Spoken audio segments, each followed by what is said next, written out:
And a very good morning to you, Grenada, and the rest of the world on the eve of the eve.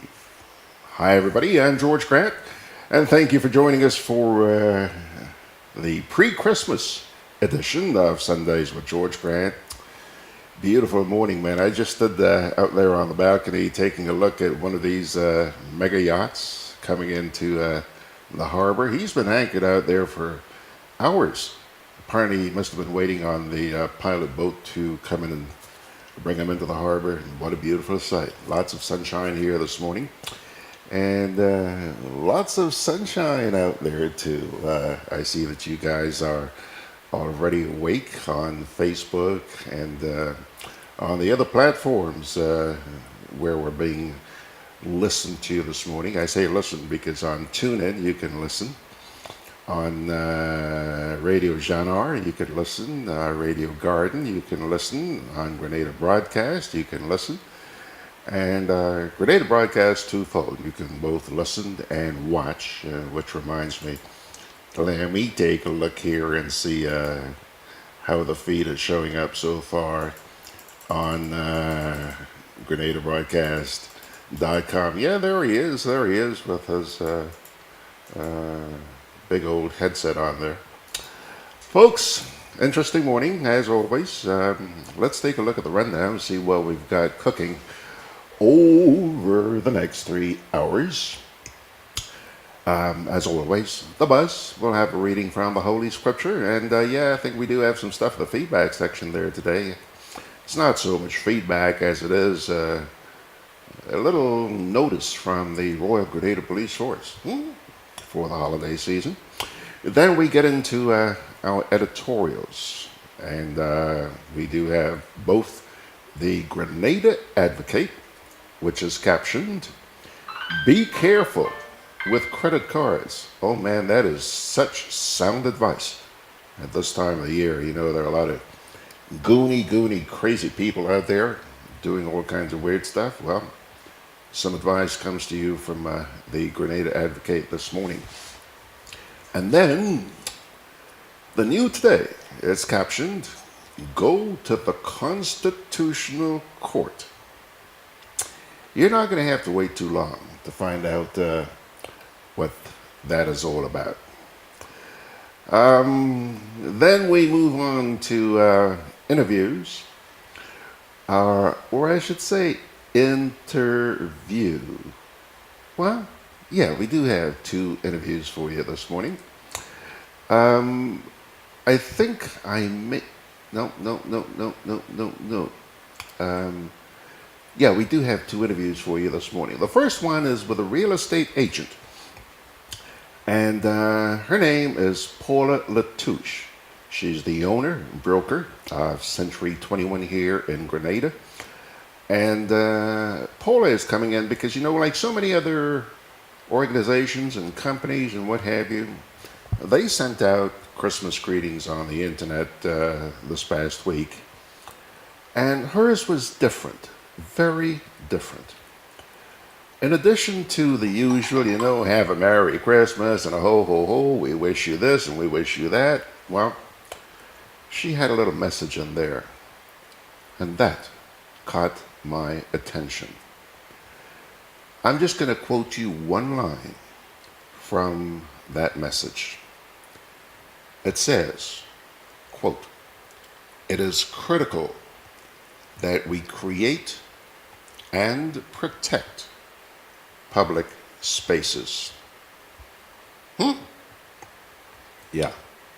So says Paula LaTouche. All the details coming to you in just a wee bit.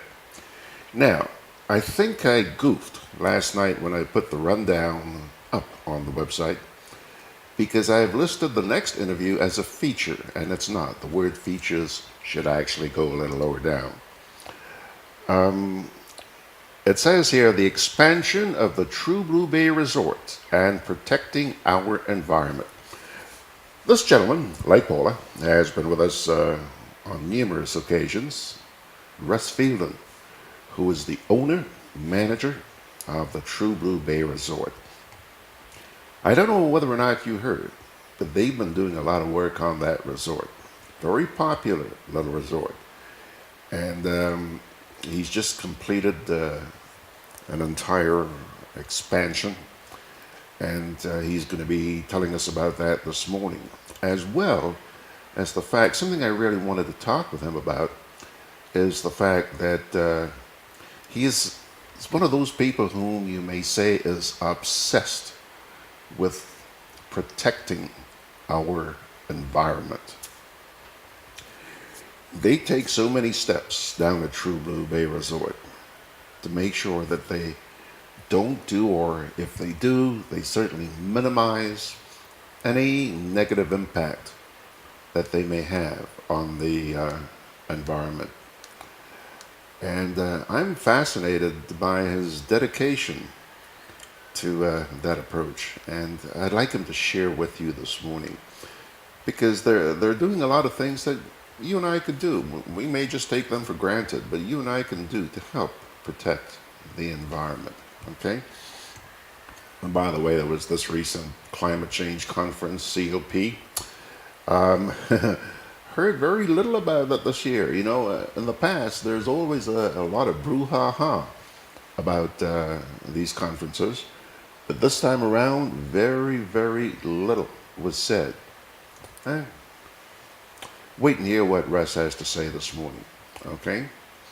Now, we get into our features. Our first feature this morning is an address by Timothy Antoine. He was speaking here at a function in Grenada recently, and just before he delivered his address, the Minister of Health promised that there will be an increase in the retirement age. Okay? And so what you will hear this morning is the support which came from the governor of the Eastern Caribbean Central Bank, Timothy Antoine. It was interesting, and I thought, you know, especially in light of what's happening here right now with the labor movement, I thought, let me share that with our friends this morning. So we are going to do that in just a short while from now. 8.5 minutes after 9 o'clock. And I certainly hope we have a very good morning this morning. I'm optimistic about the quality of broadcast you should see this morning. On Facebook, I see that Ronald McPhail Alexander is already there. He goes by the name R.A. He says, R.A. is here. Well, R.A., good to see you, friend. Grenada Sunshine is saying good morning and sending season's greetings to you folks. Our good buddy out there, Margaret Francis, short and sweet this morning. And she's wishing you guys a happy Sunday. Forget about Christmas. Just happy Sunday. Lori Bridgman is also saying good morning to you folks, and so is Jackie Williamson. Well, Jackie's not saying good morning. Jackie's actually sending season's greetings. So, before anybody jumps on my back for not extending season's greetings, may I certainly do extend season's greetings. I do hope you have a wonderful holiday season. Safe, okay? So please.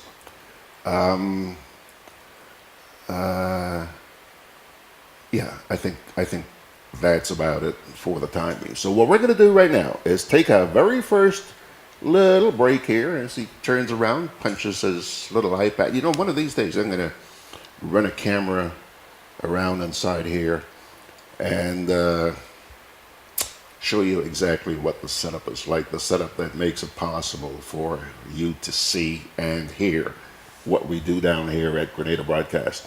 Oh, Kipling. Hello, Kipling. Kipling has just shown up on Facebook as well. He says, here to share as always. Okay, let me see if take a quick look here at the shout box as well. Where has that disappeared to? Well, there it is. There it is. Jackie's is also on the shout box saying good morning to you folks. Kipling says, Season's greetings to all. Good morning, Mr. Grant and Chester. I haven't seen Chester in a little while. God's blessings to all. When will some people learn that opinion is not fact, but can be based on facts? Edited news are opinions. Therefore, be careful what you believe. So says Kipling. Hello, Dennis out there. Dennis and Christine. Dennis is in Wanstead, England, saying good morning, class. It is a wee bit dull and cool here in London, but looking forward to Christmas. Dennis, you've got to do your scheduling a little bit better, you know. This time of the year when it gets really cloudy and dull and dreary out there in Wanstead, that's when you have to be here in Carriacou. We Will Rise is, are you kidding? We Will Rise says, audio is buffering badly. Well, I tell you what, We Will Rise, I think you better check because everything seems really hunky-dory here this morning. Penny C out there saying, Mr. Grant, that's my yacht out there. Oh, really? Well, I know where I'm going to have lunch today, Penny. Thank you so much. Nice of you to join us this morning. We Will Rise says, good morning all. It's cold, yes, but Jesus is the reason for the season. Have a beautiful day and best wishes for the holidays. And Peter Bishop says, good morning to you, George, and the rest of the class from cold Long Island. I'm listening while at work. Good morning. Good boy, Peter. Some of us do have to work. Would you believe I really don't even consider this work? I so enjoy doing what I do. This ain't work. Okay? All right. Now, let's take our little break here. Stephen Phillip on Facebook is saying, good morning. Nice to have you, Stephen. Take our little break and we'll come on back and get started with this week's edition of The Buzz. Hubbard's, bringing you Frigidaire Christmas cheer. With the purchase of any Frigidaire fridge, freezer, stove, washer, or air conditioning unit, you get a free 3-piece Frigidaire non-stick pot set. Come into our appliance department on the Carronage and Building Supplies Grandance to get your trusted Frigidaire products and enhance your cooking this Christmas. Offer available while stocks last. Hubbard's, quality service, affordable prices. Spread some cheer and show you care with GRENADA's Give a Wish promotion. Do you know someone who has had a challenging year and deserves some good fortune, or a worthy cause that needs extra support? Grant them a wish this holiday season with GRENADA. Just pay your bill in full, then write their name, address, and phone number on the top portion of your bill. Add your phone number and drop it into the wish box at any of our GRENADA customer centers, or you can enter online via our Facebook page. 15 customers will receive a $500 electricity voucher for giving a wish to someone who deserves it. And 15 winners will each have their wish granted, valued at up to $1,500. What's more, 230 lucky customers will win $75 electricity vouchers. Spread the cheer this year with GRENADA's Give a Wish promotion.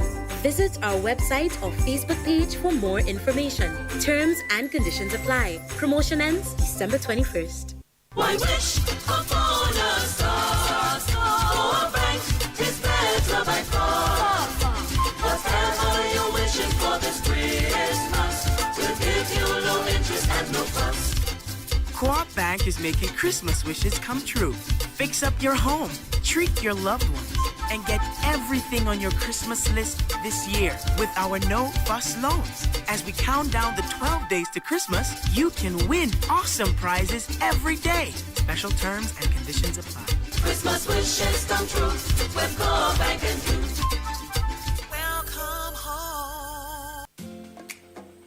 Juve chocolates, cocoa nibs, and cocoa balls from Diamond Estate Grenada are now available at Amazon.com, Amazon.ca, Amazon.co.uk, and GrenadaMarket.com. Try the sensational touch of nutmeg and a touch of ginger chocolates, 75% dark and rich, 100% pure cocoa, and their 60% dark and sweet chocolate bars today. Amazon Prime members enjoy free shipping on these orders in the USA, Canada, and Europe. GrenadaMarket.com. When you can't come to the island, the products of the island will come to you. Okay, folks, just before I jump into this morning's edition of The Buzz, let me get back here to Facebook for just a minute. Glenn Andrew Mark has joined us, and he's saying good morning to you folks. Jude Francis, hello Jude, is saying pleasant good morning to you in Grenada, George. And Margaret Francis says, Facebook is fine for now, no buffering yet. Actually, just getting back here to the Rumble chat for a wee bit, We Will Rise said the audio is buffering badly. We Will Rise, maybe that's something in your local area, because let me tell you, we had 2 wonderful days, Thursday and Friday of this past week. Those of you who join us during the week know that we had absolutely no buffering, no hiccuping, no dee-dee-dee-dee. And that's because our new ISP had done some work, and it appears to have paid off. And I'm waiting to see what's going to happen this morning, and hopefully things are going to work fine. What I'm seeing here, everything is hunky-dory. No issues whatsoever. Having said that, let's get into this week's edition of The Buzz. We will begin, as always, with a reading from the Holy Scriptures. Isaiah 41, verses 14, 15, and 16. Do not be afraid, you worm, Jacob, little Israel. Do not fear, for I myself will help you, declares the Lord, your Redeemer, the Holy One of Israel. See, I will make you into a threshing sledge, new and sharp, with many teeth. You will thresh the mountains and crush them, and reduce the hills to chaff. You will winnow them. The wind will pick them up, and the gale will blow them away. But you will rejoice in the Lord, and glory in the Holy One of Israel. Ain't that encouraging, folks? There's hope. There's hope in a very, very dark world. That reading, Isaiah 41, verses 14 to 16. All right? Now, it's coming up on 19 minutes after the hour, and I mentioned to you at the top of the program that we have a note from the RGPF, and they are appealing for road safety. Have you guys noticed how many accidents, how many traffic accidents we've had in this place in recent times? I think the death toll stands at only 8 this year, okay? But that's still a lot for a tiny little island like Grenada. And forget about the death toll. The number of accidents, just horrendous. Anyhow, this note from the RGPF says, considering the numerous accidents, injuries, permanent disabilities, and road fatalities so far for 2018, the Royal Grenada Police Force is appealing to all motorists and road users to take personal responsibility for each other's safety this holiday season by taking extra precautions and always obeying our road traffic regulations. Already, there have been 8 fatalities as a result of motor vehicular accidents for the year, 7 of which involved adults and 1 child. Motorists, pedestrians, and all road users are being called upon to drive with due care and attention and to be extremely cautious while using our roads so as to avoid accidents, casualties, and or death. You're being encouraged to do the following. Ensure that your vehicles are in roadworthy condition before embarking on a journey. Plan the route to your destination and allow enough time to get there so you don't have to rush. Be alert to changing road and weather conditions. They both have an impact.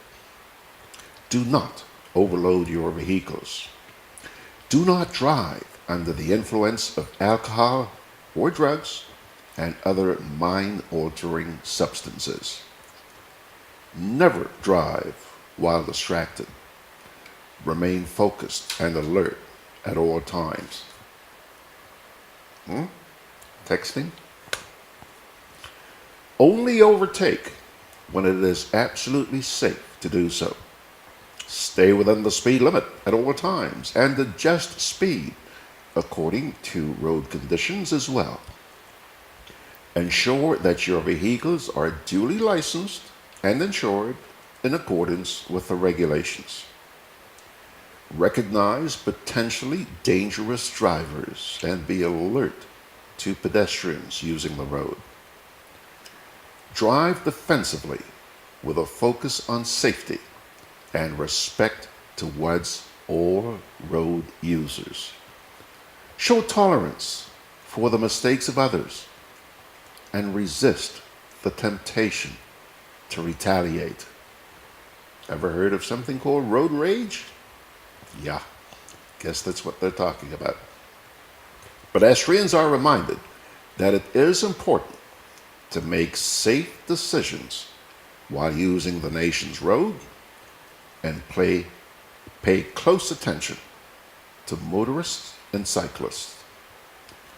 Pedestrians are being encouraged to at all costs avoid the use of mobile phones, other handheld electronic devices, and headphones while walking the street, since this can have deadly consequences. Never assume a driver will give the right of way, and make every effort to make eye contact with a driver of a stopped or approaching vehicle before entering or attempting to cross any roadway. And do not walk the street if under the influence of alcohol or any other mind-altering substance, since this can impair decision-making skills, physical reflexes, and other abilities. Bikers and riders are reminded to wear their protective gear and do not exceed the speed limit. That can't be said often enough. Use the road wisely and obey all rules of the road. Okay? Something I found interesting about that release, it talked about making eye contact with a driver of a vehicle. I found that so ironic. You know, the reason being, the police have, okay, first of all, have you ever been walking the streets and you try to say, you want to say hi, or somebody driving by expects you to say hi to them? You're looking at the cars, but all you see are tinted windows. You can't see who's on the inside, okay? Let me give you a little story here. Some time ago, this happened several months ago, I ran into a friend at a supermarket, and she was furious at me. "So you passed me straight, eh?" She was driving by, apparently, and saw me, and I may have looked at the window of her car. You couldn't see anybody inside. And apparently she had waved at me. And I didn't wave back. I didn't wave back because I didn't see her. I mean, people drive by with their windows down, they wave at me, hey George, hey Grant, hey man, how you doing? But if you don't see who's in the car, how can you wave? I'm not going to walk around town going, hello, hello, hello, to people I can't see. I don't know who's there, okay? And I'm not going to wave at every car that goes by. So she just didn't realize that because her windows were so tinted, I couldn't see. She saw me on the street, but I couldn't see who was inside. So please, think about that next time. Now, I also have a little note here about a New Year's Eve fireworks on the Carnage. Last year, the fireworks were spectacular. And this year, they promise to be another wonderful experience.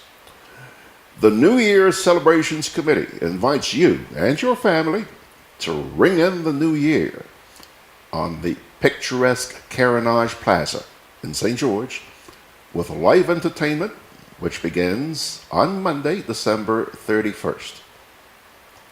I think that starts at 8 o'clock.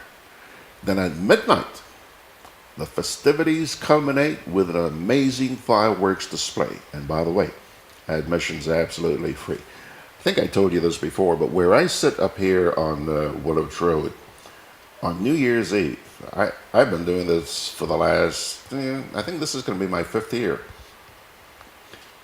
I sit out there on the balcony at midnight, and you can see all of the fireworks, Lansapine, Grand Dance, down Lagoon Road, and wherever. Beautiful pictures. Sometimes they even have them up here at Fort Frederick. Well, last year, Pilgrims, they had this one down at on the Carnage. And usually we judge which one's the best, right? And usually it turns out being maybe Spice Inn or Sandals.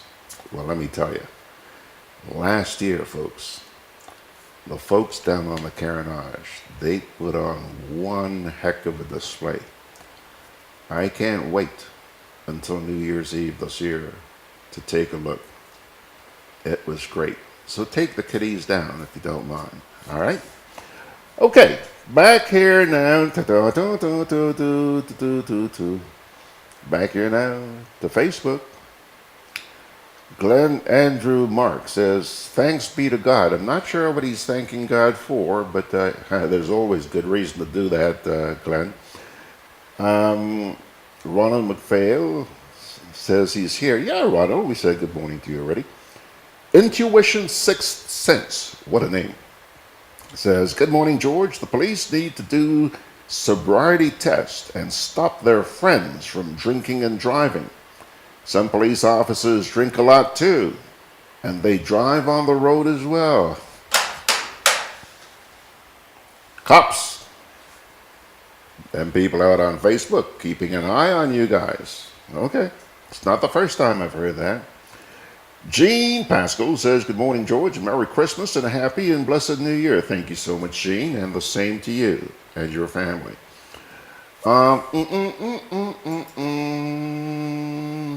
Clive Baker on the shout box says, good morning, Uncle George. Happy Sunday. Thank you, Clive Baker, 37, and a happy Sunday to you, too. Okie doke, folks. We'll take another little break here. We'll come on back with our editorials. With free island-wide delivery, Hubbard's Building Supplies and Lumber Departments continue to provide the best quality lumber, steel, tiles, plumbing materials, electrical, and general hardware supplies at competitive prices. We continually consult with builders, homeowners, and contractors to improve product range and services. Enjoy discounts where applicable, including the use of credit and debit cards. At Hubbard's Building Supplies, Grandance, and Lumber Department, Carnage, we offer quality service, affordable prices, giving you the convenient, reliable, free island-wide delivery. Call 440-2087 for all your home improvement and building solutions. Why wish upon a star? For Frank is better by far. Whatever you're wishing for this Christmas will give you no interest and no fuss. Co-op Bank is making Christmas wishes come true. Fix up your home, treat your loved ones, and get everything on your Christmas list this year with our no-fuss loans. As we count down the 12 days to Christmas, you can win awesome prizes every day. Special terms and conditions apply. Christmas wishes come true with Co-op Bank and you. Welcome home.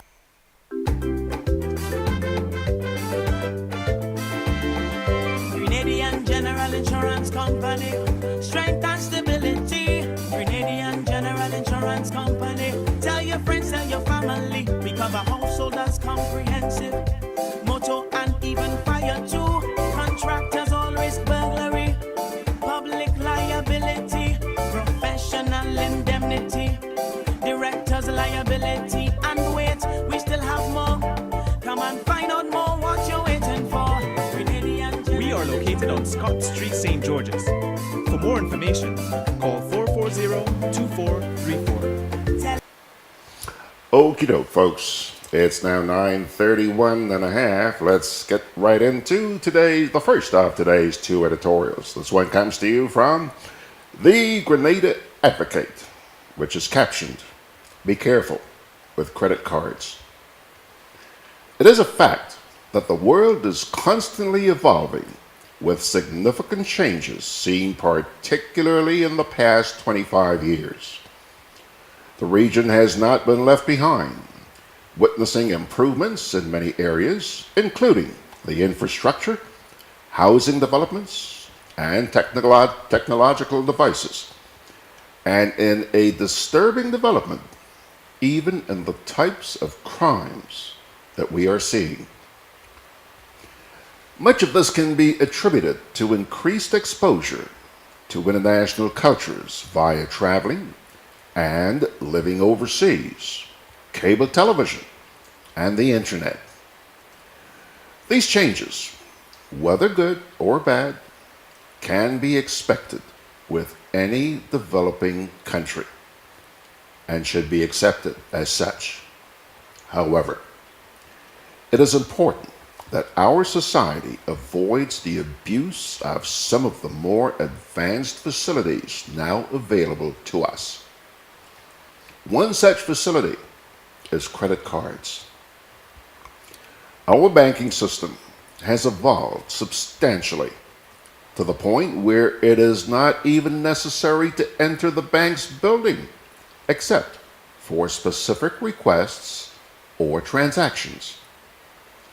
With ATM machines and point-of-sale machines, performing withdrawals or deposits of funds are relatively simple tasks. Furthermore, internet and telephone banking allow you to check balances, perform transfers of funds, and even pay bills without leaving the comfort of your home or workplace. Credit cards have become a popular way of conducting transactions, both domestic and international, and also to facilitate internet shopping. However, unlike the debit cards and checkbooks, where transactions are only allowed when the funds are actually available, the use of credit cards needs to be properly managed by cardholders in order to prevent future financial problems. Advertisements on cable television frequently encourage the use of credit cards for speedy service at cashiers, easy use of online bill payments, and shopping internationally using the Visa or MasterCard platforms. Obviously, credit cards are immensely useful because of the convenience of ready funds, especially in cases of emergencies. However, there are some risks associated with these cards, of which we should all be aware as users. The main risk is out-of-control debt. Many people use credit cards when they have limited funds available to them. Since this is the main purpose of credit cards, this is also encouraged by the various banks. However, it is the user's responsibility to ensure that he or she is always aware of the maximum limit and that regular payments are made to ensure that the debt level is manageable, especially taking into consideration other financial obligations. Another important risk is the likelihood of becoming a victim of identity theft. Despite the best efforts of the banks, this is an increasing occurrence now, with the difficult financial situation being experienced globally. As more people become computer savvy, and some even learn to hack into seemingly secure systems, this is a real risk that could affect any arbitrary person. Furthermore, some of the persons who commit these acts can incur lofty debts on the said credit cards prior to the relevant bank or card owner becoming aware. It is advised that some discretion be used, especially when shopping on the internet and in some stores. These are just a few of the risks to be examined when considering owning or using your credit card. Although they can be considered useful tools of success, they can also be seen as potential instruments of destruction. A healthy respect for their usage and the associated dangers is encouraged. That, pilgrims, is your editorial, which appeared in this past week's edition of the Grenada Advocate. And in just a wee bit, we're going to take a look at the new today, which is captioned, "Go to the Constitutional Court." Another interesting one. Let me see here. Okay. Back here on Facebook, Lori Bridgman says, "George, looking at the USA catching the cold shutdown part of government, I am wondering what will happen to the current situation with teachers. I hope they fight with government. I hope their fight with government doesn't end up DOA." I think that's what she's trying to say. Yeah, dead on arrival. Okay. All right, folks. Kathleen Thomas is saying good morning and happy holidays to all. All right, folks. We are now going to take another little break here, and then we'll come back with the new today. And after that, we're going to be joined by Paula LaTouche. She should be here within 5 minutes or so. Back in a minute. Hubbard's, bringing you Frigidaire Christmas cheer. With the purchase of any Frigidaire fridge, freezer, stove, washer, or air conditioning unit, you get a free 3-piece Frigidaire non-stick pot set. Come into our appliance department on the Carronage and Building Supplies Grandance to get your trusted Frigidaire products and enhance your cooking this Christmas. Offer available while stocks last. Hubbard's, quality service, affordable prices. With free island-wide delivery, Hubbard's Building Supplies and Lumber Departments continue to provide the best quality lumber, steel, tiles, plumbing materials, electrical, and general hardware supplies at competitive prices. We continually consult with builders, homeowners, and contractors to improve product range and services. Enjoy discounts where applicable, including the use of credit and debit cards. At Hubbard's Building Supplies, Grandance, and Lumber Department, Carronage, we offer quality service, affordable prices, giving you the convenient reliable, free island-wide delivery. Call 440-2087 for all your home improvement and building solutions.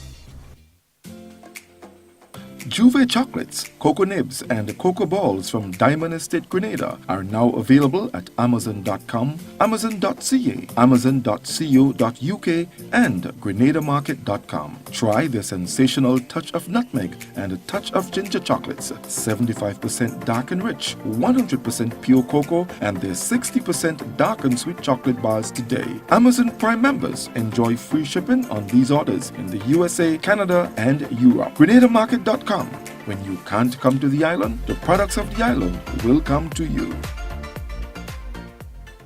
Why wish upon a star? For a bank is better by far.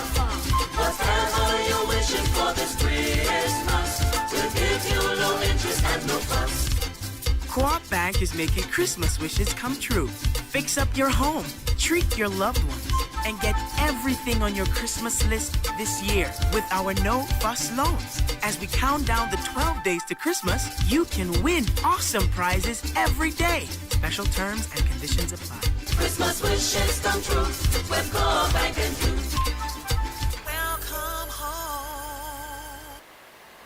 Alrighty, we've now been joined on Facebook by Dimly Dowden. I like that. Did you make that name up? Dimly Dowden. Cute name.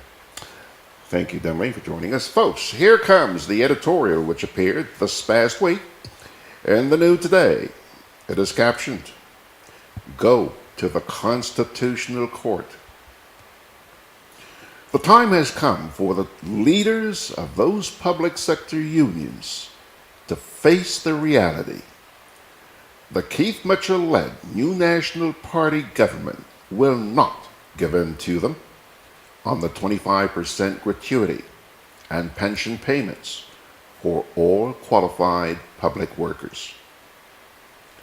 The unions will have to seriously rethink their strategies and come up with a new action plan in these circumstances, since they will not get what they want around the negotiating table with the government negotiating team, which is led by Cabinet Secretary Beryl Isaac.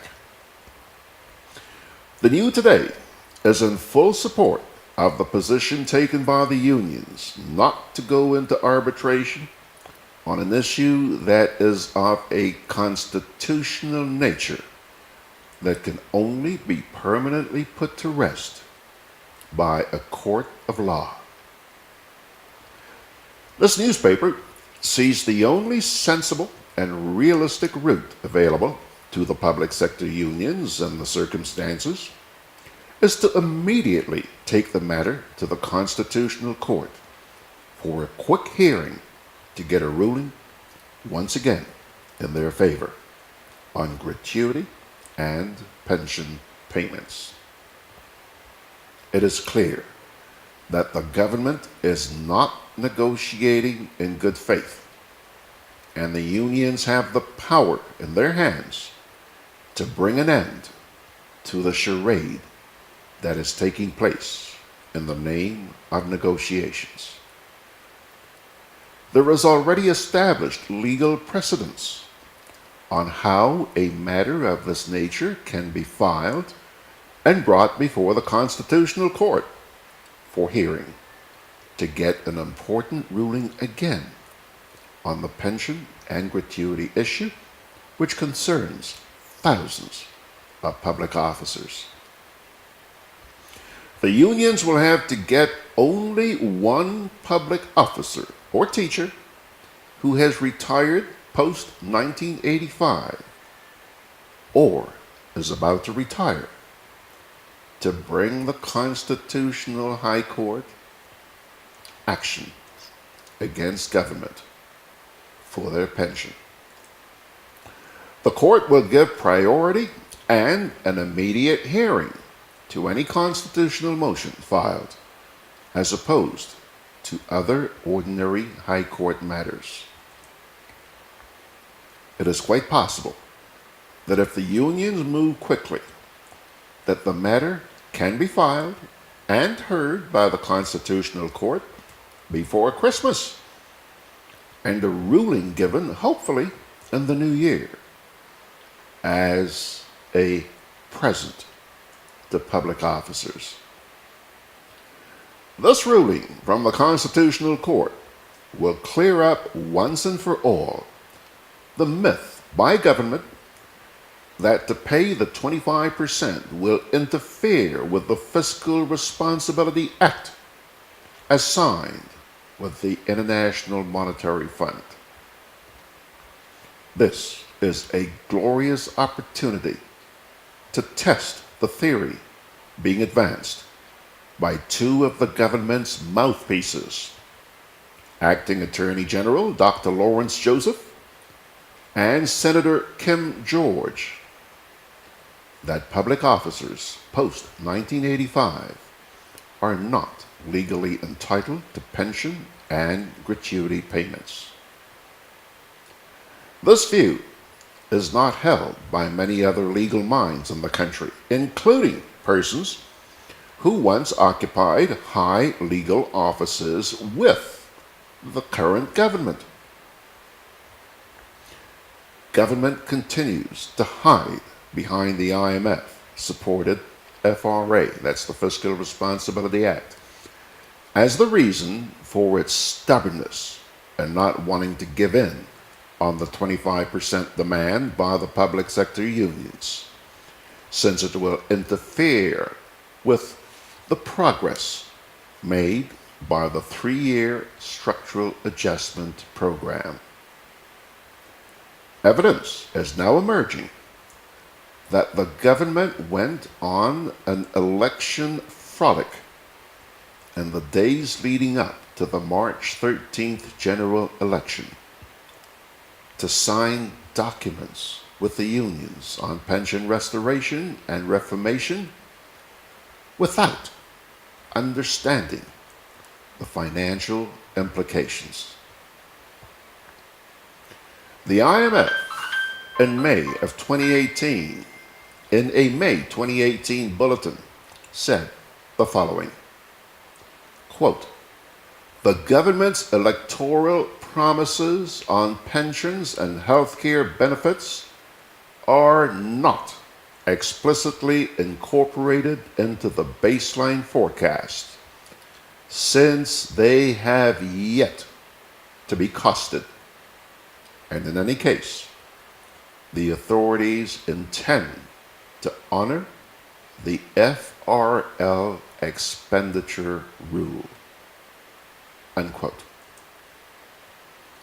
It is clear that Prime Minister Mitchell was only bent on signing the agreement with the unions in the middle of the night in order to win the general election, and did not pay any attention to the cost factors involved in pension and gratuity payments to public officers. Is this the same Dr. Mitchell who got the award a few weeks ago as Finance Minister of the Year?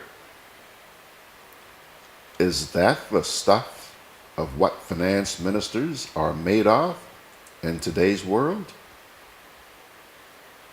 Everyone knows that any act of Parliament, such as the FRA, that is in conflict with the Constitution will be declared null and void by a proper court.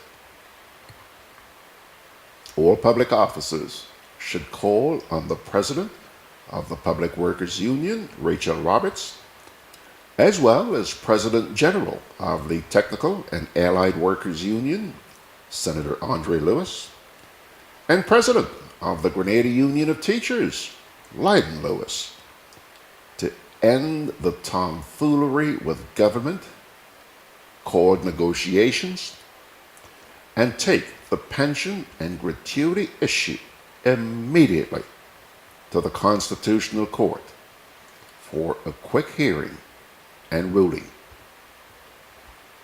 The unions should meet and discuss among themselves a formula to be used in sharing the legal cost of going to the Constitutional Court to try and win a permanent victory for its members.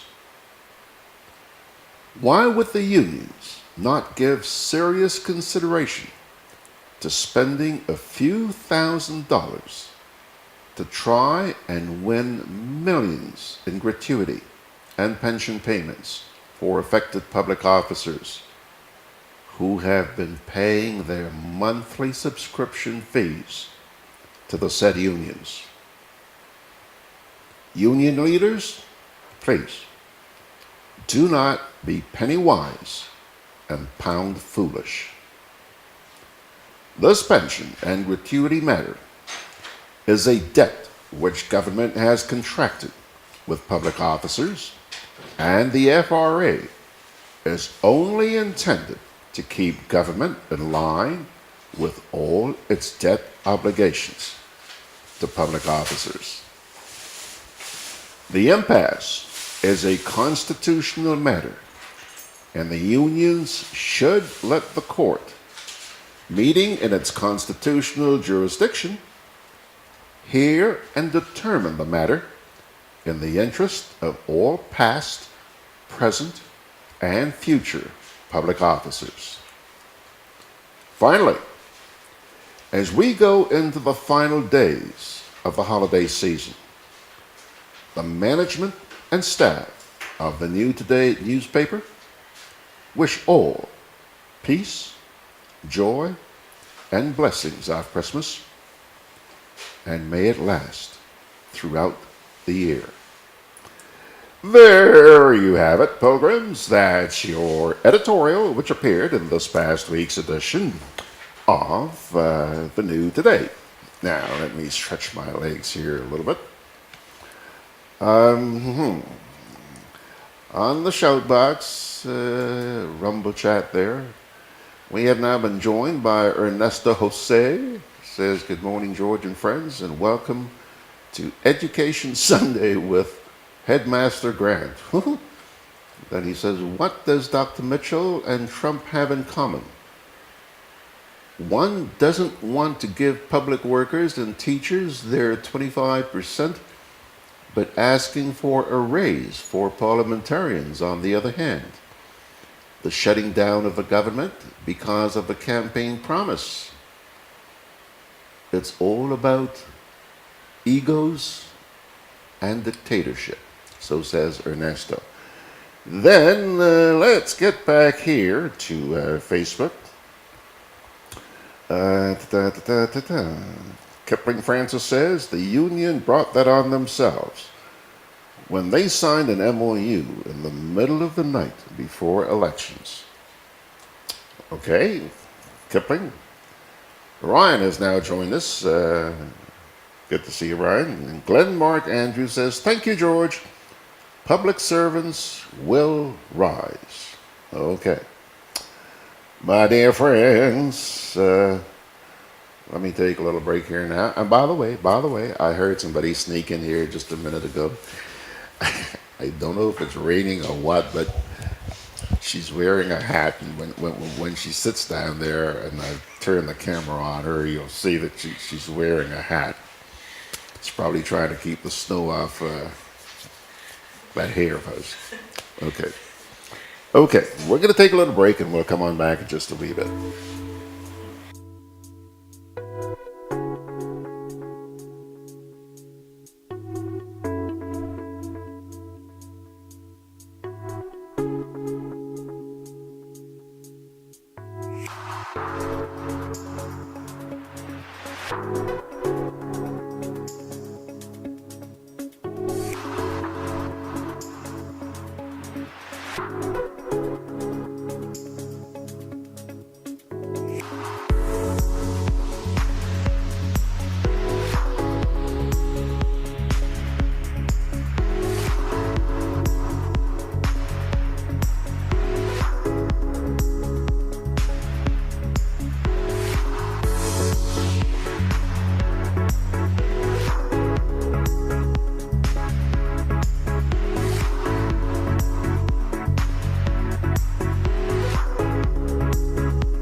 Alrighty, folks, there she is. Take a look. There she is. She's taking my hat off. Good morning, Paula. It is good to see you. How are you? Good morning, George. I am doing well, thank you. It's great to be on your program as usual, and good morning to all your loyal listeners. Season's greetings. And you know, I'm always fascinated. Every time you come in here, you've got such a big smile on your face. Life must be good, eh? Listen, I think joy comes from within, no matter what's going on. Yeah. And I believe in life that if you stay happy and keep a positive outlook, then you'll be always smiling, no matter what is going on. Okay. Paula, before I get into the reason why you're here this morning, You want to show everybody? I want to show these folks what. See that? Take a look. Take a look. I mean, I actually received a Christmas present this morning. Can you believe that? Huh? Look at the packaging and everything. I'm not going to show you what's inside. No, we're not going to show you that. Santa came early for you. And where's the other one? My favorite. You had another little bag that you. Limes, actually. Yeah, bag of limes, man. Look. From the garden. There's my bag of limes. So you know George is a happy camper today. It's going to be a great holiday season. Paula, I invited you here this morning because, you know, I mentioned to our listeners at the top of the program that people send out Christmas greetings. They're all over the place, okay? But there was something very special about the greeting that you sent out, and that it wasn't just a matter of Merry Christmas, Happy New Year, be good, be good. You actually embedded a message in there, and it caught my attention, Paula. It caught my attention. And I want to read that, and then we'll take it from there. Yes. Okay? Which camera are we on? We're on. Hang on a sec. Yeah. There we go. Okay. It says here, 2018 has come and is nearly gone. What a year it has been for the development and expansion of Grenada's real estate and luxury tourism. We have seen the inauguration of the new Parliament building. It made me so proud. The opening of Silver Sands Resort. Wow, that is luxury. The completion of the Point at Pitikalavini and the acceleration of works on the Kempton Kiwana Bay Resort. There has also been a remarkable increase in the construction of SGU student accommodations in True Blue and Lansepine, and a lot of local homes being built. And all the indications are that in 2019, it will be just as dynamic and transformational. While I am excited to play a small part in the growth and development of Grenada, I keep a watchful eye on the impact it will have on my homeland. It will be critical for Grenada to create and protect public spaces, that we make sure our population grows and develops along with our built environment, and that we respect and maintain our rich and diverse culture and traditions. End of quote. Paula, let me ask you this. I have read what you wrote. What were you actually saying, man? George, every year I try to reflect on the year that has passed by. So at the end of every year I do that. And I try to give a message that would to make people think and for them to understand where my values are and what I'm looking at as a professional being in the real estate industry. As the article says, I play a small role or part of the development of this country. And I don't claim to have all the answers and the solutions. And this is not political motivated. I just want everybody to know that and clear the air on that. But I think it's a conversation that needs to be had while there is time to make and implement plans to protect our environment and to have sustainable growth and development in this country. So, and I think we need to get it right. And it's important, you know. So for me, that's where my head, that's the message I wanted to convey. And I want us to start having this dialogue. Did you have any qualms about, coming out so openly and saying what you were saying? Because you're actually addressing something that's on the minds of a lot of people in this country. And I do think that a lot of Grenadians share my sentiment. And as you say, maybe they don't have a voice or they are afraid to speak about it. And I don't have any qualms because I do believe that with all governments, I'm not to blame any government before or government who's here, but all governments have to have the opportunity to listen to its people and to guide the country. And I think this government has that I think potential or is open to dialogue. And I just thought I'm in a position to start the conversation, so let's start it. You've been running Century 21 for how many years? 5. 5 years, okay. So you must have a feel on the ground. You meet a lot of people. Okay, you must have a feel for what's going on.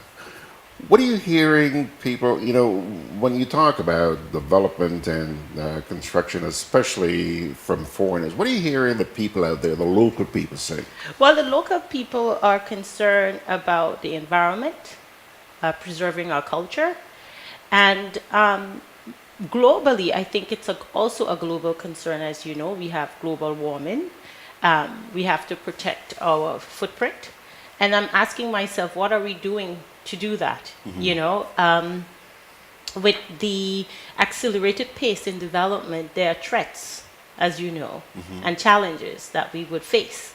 And we need to identify those threats and challenges now in terms of so we can have sustainable development in terms of moving forward. So I think a lot of Grenadians are concerned about public and private spaces, identifying what those are. We're talking about parks, sidewalks, off-street parking. As you see, there are a lot of residential homes are being built, but no parking in. So the off-street parking currently is causing, especially in the south area, a lot of traffic, right? We're seeing that it's taking you maybe an hour from the post office in Granads to get to the roundabout in Granads. So all of these things, even you can't even go through the valley certain times of the day, Granads Valley, because it is so blocked up with traffic. So I think we need to think about all those things in terms of development, environmental impact, meaning sewer, meaning, when you have all of the water coming from the roof when the rain falls, how is it being directed, or where is it going, how does it affect our rivers, how it affects our beaches, the silt, the washed off. So all of these things, and I think it's important that we stop, take a breath, and regroup and look at how this is going to impact our future as a country and also our culture, our people as a heritage. How are we protecting during all of this development? How are we protecting our heritage, our culture? I mean, they're doing a good job of that in Mexico. I've traveled to Mexico and I see, for instance, there's a city called San Miguel de Allende. It was just voted in the UNESCO Heritage Site, and how it was filled with so much culture and history. No matter who is there right now, you could still feel it's Mexico. You could still feel you have the authentic culture still exists.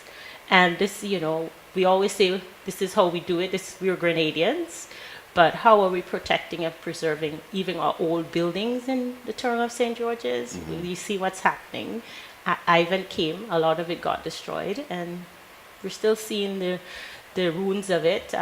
What are we doing? Or new buildings being built in the area? How is that protected? How is the design and the whole architectural profile is protected? So for me, it's just as I say, it's just a conversation. I thought, I was reflecting and thought, okay, as being, a small part of it, how could I get the conversation started?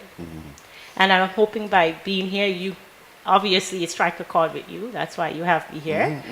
And I put this up on the website so that people will see, because I've received a lot of season's greetings from people, wanted me to put it up on the site and share with the public. But I have not seen anybody address the Grenadian people like the quote I read a few minutes ago.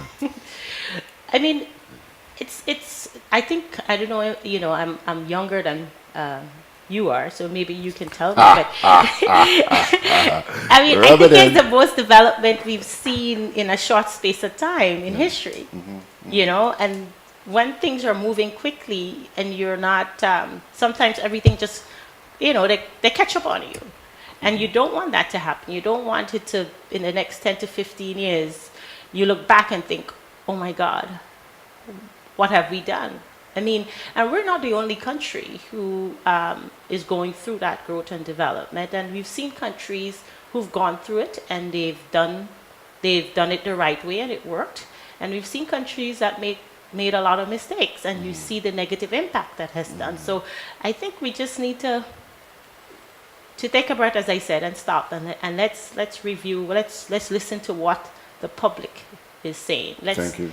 Let's address their concerns. And you're one step ahead of me, young lady.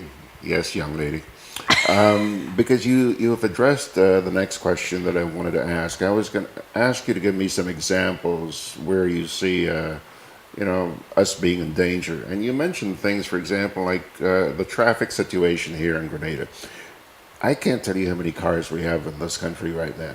And it's just getting worse because people are able to import, I think they call them skettles, or used cars, skettles. Huh? Skettles, yeah, that's the old name for it. Okay, all right.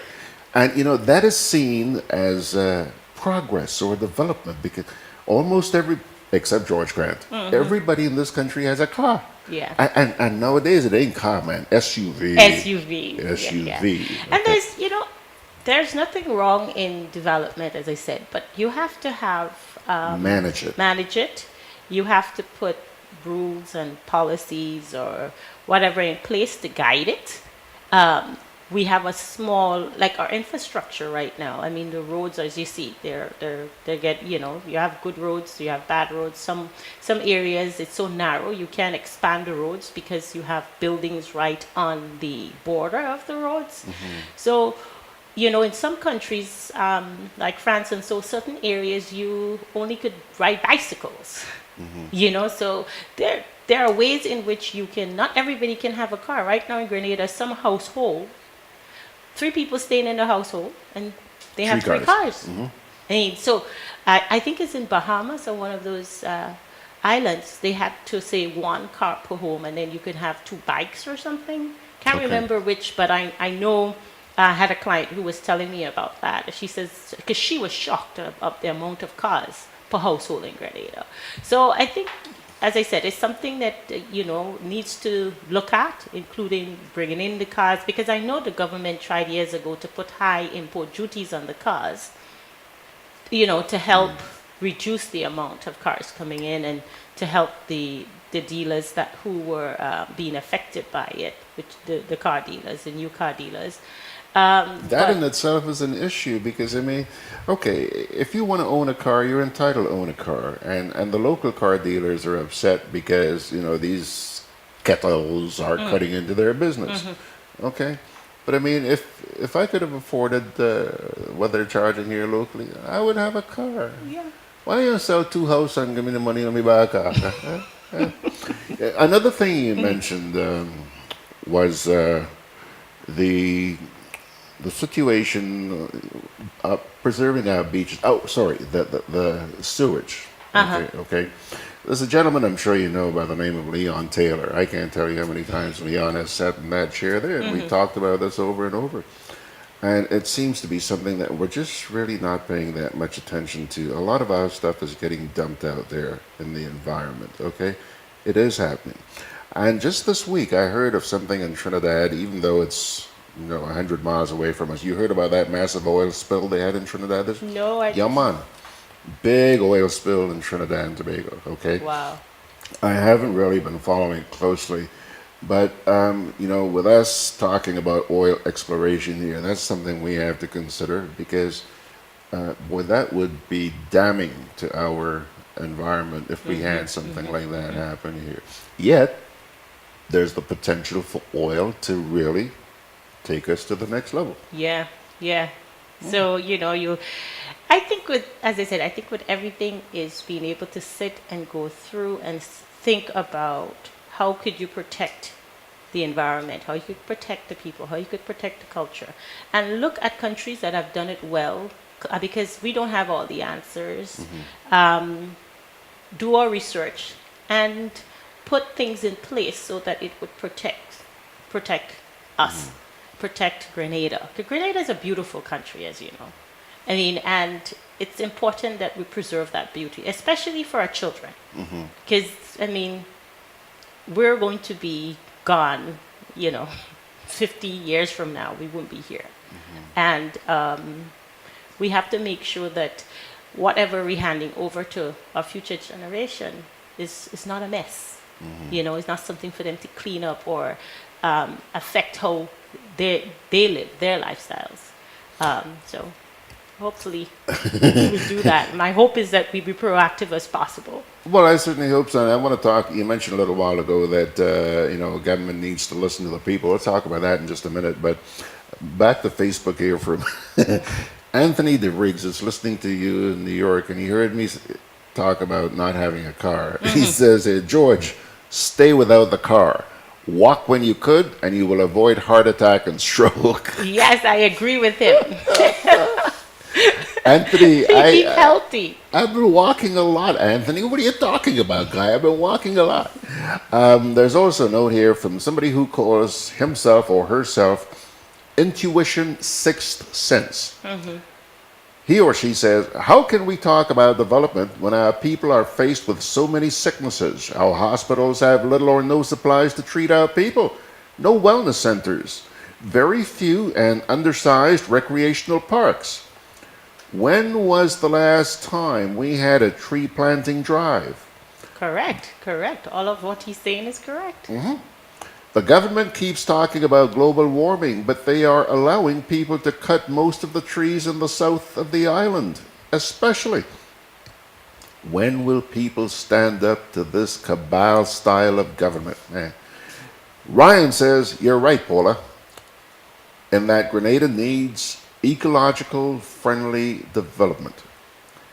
In my October 2018 vacation home to Grenada, I drove the Grand Anse Valley roads night and day, and this road needs serious improvement. Yep, I agree with. I think it needs police monitoring in some ways too. I mean, a lot of the problem with the valley is not because the road is not wide enough.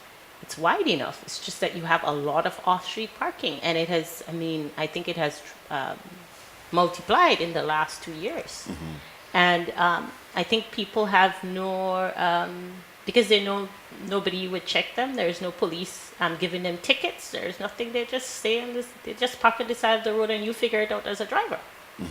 And it's a heavily used road because it connects Grand Anse to all parts of the country. When you look at it, you pass that road to go if you're going to Granville, Calavini, Fort Judy, even if you're going to town and you decide to go off route from passing through Grand Anse here, especially as the traffic here has gotten worse on that main street from Belmont, Lagoon Road. Most people are now using that as a back road to get to Grand Anse. So with that, you need to know, look and see, okay, and you have some back roads you can use, but they're so bad. Right, Like right. I use the one a lot in the golf course area because of where I live. So I come through Calavini and I just go to through the golf course and I come down right down to Grandad's. But the road is bad. But I prefer to pass it because I know I wouldn't deal with Yeah. deal with the traffic. So there are some back roads that they can fix, and so now the traffic could ease up. So I'm sure they're looking, as I said, I'm sure that, or my hope is that they're looking at it and looking at ways to improve on it. And I think a lot of it to do is policing. Well, Ryan is saying here, I encountered few cops there at night. Okay. Few. Okay. Well, you know, again, I'm not making excuses for the police, but I mean, they only have so many people. Yes, the resources are The tight. resources are scarce. Yeah. Okay. Paula, something you mentioned, which I think must have been based on what I've been picking up. I think what you said about getting the authorities to listen would have been music to the ears of the Grenadian people, because especially in recent times, there seems to be a disregard for public opinion, okay? And that is causing a lot of frustration. It's ticking off a lot of people. That's one side of the story, Paula. The other side is from the people who are complaining, okay? Paula, there are a lot of things to be complained about in this country, a lot of things that need complaining about this country. That's why I try and provide the platform that I provide where people can come and vent, okay? But Paula, some of the criticisms that they are leveling just make you wonder, what planet are these people on? You know, people criticize just because they have the right to criticize and not really thinking about what they're criticizing. Does it make sense? You know, you find that? Well, you see, I think with most governments, they have a lot dealing with. And Exactly. yeah, I do think they have a lot dealing with. I've never been a minister or been into politics. But what I do know is that any leader or any leaders, being a good leader, one of the traits is being able to listen to your Constituents. yeah, correct. And responding to whatever plight or whatever complaint. And trying And again, stop a minute. Stick a pin here. Responding. Paula, yes, they need to respond. But Paula, sometimes they don't have the resources to meet all the demands that are being Correct. put on them. Yeah, we they have do. to be fair. You have to be fair. They don't have the resources. Sometimes I think maybe they don't have the know-it-all to in order to do it. And how do you solve this situation? How do you get them to listen? Or if they're listening, how you get them to respond? And it's something that don't have an answer for. I don't know. As I said, I've never been in politics, so I don't know what they're faced with on a daily basis. But I'm hoping by having this dialogue and this conversation, and that someone would hear and they would put some action in place or start to be proactive with it.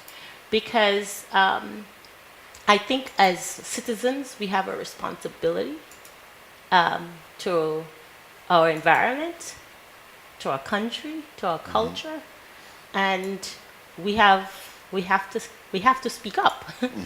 You know, and I am hopeful that the people we've chosen to put in power, whether it's this party, next party, whatever government, that they continue to be aware and take the environment especially and sustainable development, take it seriously. Because I would hate, as I said, that in the next 10, 15 years, we'll be old, George, and we both would be sitting there and thinking, "Oh my God, Yeah, we you know, we did have this conversation once, right?" And it's going to be on the website. You can go back and look you at could it. go back in history and say, "Oh my God." And as I said, I hope that this is not taken into a negative light, Yeah. that it's taken positively, and it doesn't create. I know sometimes in Grenada everything is about politics, Sadly. and me and sides, I've never been a political, person and be with this side and this side, so I don't want to be taken, but I'm a concerned citizen, and I truly believe and love my country just as everyone else. And I do know that Grenadians are proud people, and they love their country. And I think it's on the minds of everyone, and we're not the only country that would have been in this situation. A lot of countries that have gone through growth spurt like ours would have had to face similar situations and have the conversation and made the plans so that they now could look back and say we've had a positive growth and the country is still intact. And that's what I'm hoping that would happen. You know, I don't make New Year's resolutions, but I'm always hopeful that the new year will bring about some change. Me too. And what I'm really hoping this year is that somehow government and the people find some way to build a bridge. Yeah. Get a little bit closer, you know. Unite more. Yeah, government needs to be more sensitive and have a different attitude. You know, sometimes it seems like if you don't support a party, I don't want to hear what you have to say. Yeah. That sucks. That's so stupid. Well, you see what's happening in America with Trump with this situation. Well, there Is you this go. similar? There you go. Do we Okay. want to become that kind of country where No. politics divide us? Right. I don't think so, On the other hand, the critics out there, the people, I mean, they need to be aware of the negative impact that unwarranted criticism could have on our economy. You could Yeah. turn off investors. Okay. I mean, I'm not anti-investment. No, I think we need investment. We need investment. Okay. Yeah. But Paula, please We need to guide that. don't set foot here and tell me I can't set foot there. Don't try that. Don't try that. And that is what has a lot of people peeved off. Right. But I don't see anything wrong with foreigners coming and sharing the Beauty of Grenada. that I we agree have. with you. We just need to guide it. Yeah. We just need to, it needs to be guided properly. So that's a bridge that needs to be built. Yes. All right. Now, we're heading into a new year, and I would imagine that over the holidays, some people are going to be thinking, hey, man, maybe 2019 is the year when I'm going to buy a house or build a house. And, you know, Yeah. there are with people the- who are thinking along those lines. Yeah, most people actually make New Year's resolution to either build or buy a house or buy a piece of land and build. So it's one of the times that we see, time of the year that we see a lot of people contacting us and trying to understand how they can make that resolution into a reality or their dream into a reality. And I would say with the rate of how things going, now is the time to buy. Now is the time to make that decision, especially if you're in a certain price bracket, and you want to still stay in St. George's, because St. George's is really, landing in St. George's and homes in St. George's are becoming limited. So you have to go out to St. David's, which is a good thing. I think St. David's, St. Andrew's, there are a lot of homes and still a lot of land that could be built on. What I think you'll start seeing though, George, if people want to stay in St. George's, now you have to change you can't have single family homes as before. Now you have to change into townhouses or even condos if the buyers don't want to move further past St. David's. And then what you'll find is that you'll start seeing more development where, Grenadians are used to having the neighbors 10 and 15 feet away from them. No, you might see that you have a wall, as you know, between homes. And most people now are saying they don't want to even, the millennials especially, they don't want to even cut yards anymore. They don't want lawns anymore to take care of, right? That's a shame. That's a shame, right? Or a kitchen garden, you know, they just want to make sure that they just have a place to stay, and that's about it. You know, and so you're seeing a change in people's approach to home ownership. And to, I think in the next 10 to 15 years, you would not find a lot of Grenadians building out as they're building now. They would just want to buy something and move into it. Yeah. And that's where it's going. Well, let me ask you this. As we plan to wrap up here right now, let me ask you this. I have some comments on Facebook and Shoutbox and one. But what would you say to somebody who's actually seriously thinking, hey, this could be the year? Yes, I would say yes. This is 2019 is the year. I think the market, as we see an increase in sales in the real estate market. We'll see right now the market is still stable in terms of prices. It hasn't started to go up as yet. It's, you know, from since the recession, we've had a lot of inventory. We still need trying to get out. But in 2019, what we'll see, if you're buying in St. George's, you'll start seeing prices increase by the end of 2019. That's what I'm seeing. So if you still want to buy in that area, now is the time to do it. You need to make that move.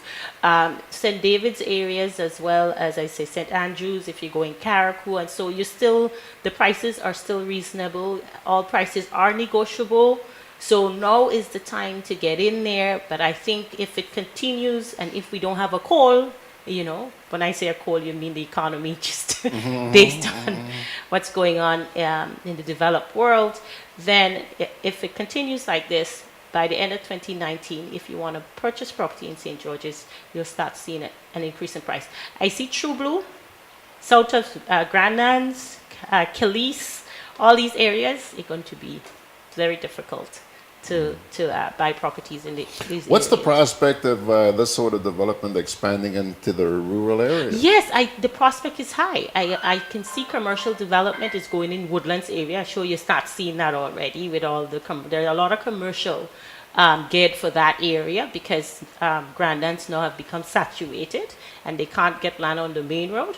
So it's going out, commercial is going out to Woodlands and Calavini main roads. So we're going into Grenville is another opportunity that nobody's looking at, because as St. George's Town gets congested, Grenville still has a lot of potential. So, and then for expansion of businesses, if you're in St. George's and you're doing well, you want to expand in Grenville. So I think there is opportunity for expansion in these areas, and to actually Hope City, any parts of, I mean, you have beautiful parts of Grenada going up, and we're not far from anything. Most of these areas are only half an hour away, you know. Yeah. Most Grenadians come here, they're here and they think they're staying far, but you're not really staying far. And these areas are getting supermarkets now. I know there is a big plaza that some people are looking to open in St. David's, so you don't have to come downtown just now for anything. So as long as these areas develop, and if you're looking into the future, I would say, if you don't want to build now and you just want to invest in the northern part of the island. Go St. Andrews, go St. David's. Don't invest down here. In 10 years, you'll be laughing. Okay. Paula, thank you so much for coming. You're welcome. It's always a pleasure. Before you scoot, I have to share with you the comments that have been coming in on Facebook. And folks, I hope you have taken your time to write those comments properly, because most of them I have not had a chance to run through. So please don't bugger me up and get me confused with airhead writing, okay? Now, let's start with Facebook. Ryan out there in Orlando, Florida says, positive social change for our Grenada. That's what we need. We must become a minority in our own country to developers. Why would you want us to become a minority, Ryan? That's exactly what I mean. People writing stuff without even thinking about what they're saying. I'm lost with that one. Why would we want to become a minority in our own country? Okay, Okay. moving right along. Glenn Andrew Mark says it's already divided the people. It's already divided the people. Go back to what happened a few weeks ago with public servants and other citizens, especially teachers. Margaret Francis says, Paula, politics has already divided you. It started the day Grenada introduced colors. The downward slide was on. Green and yellow, remember that? Yeah. I'm not sure if that's when it started, but yeah, very valid point there, Max.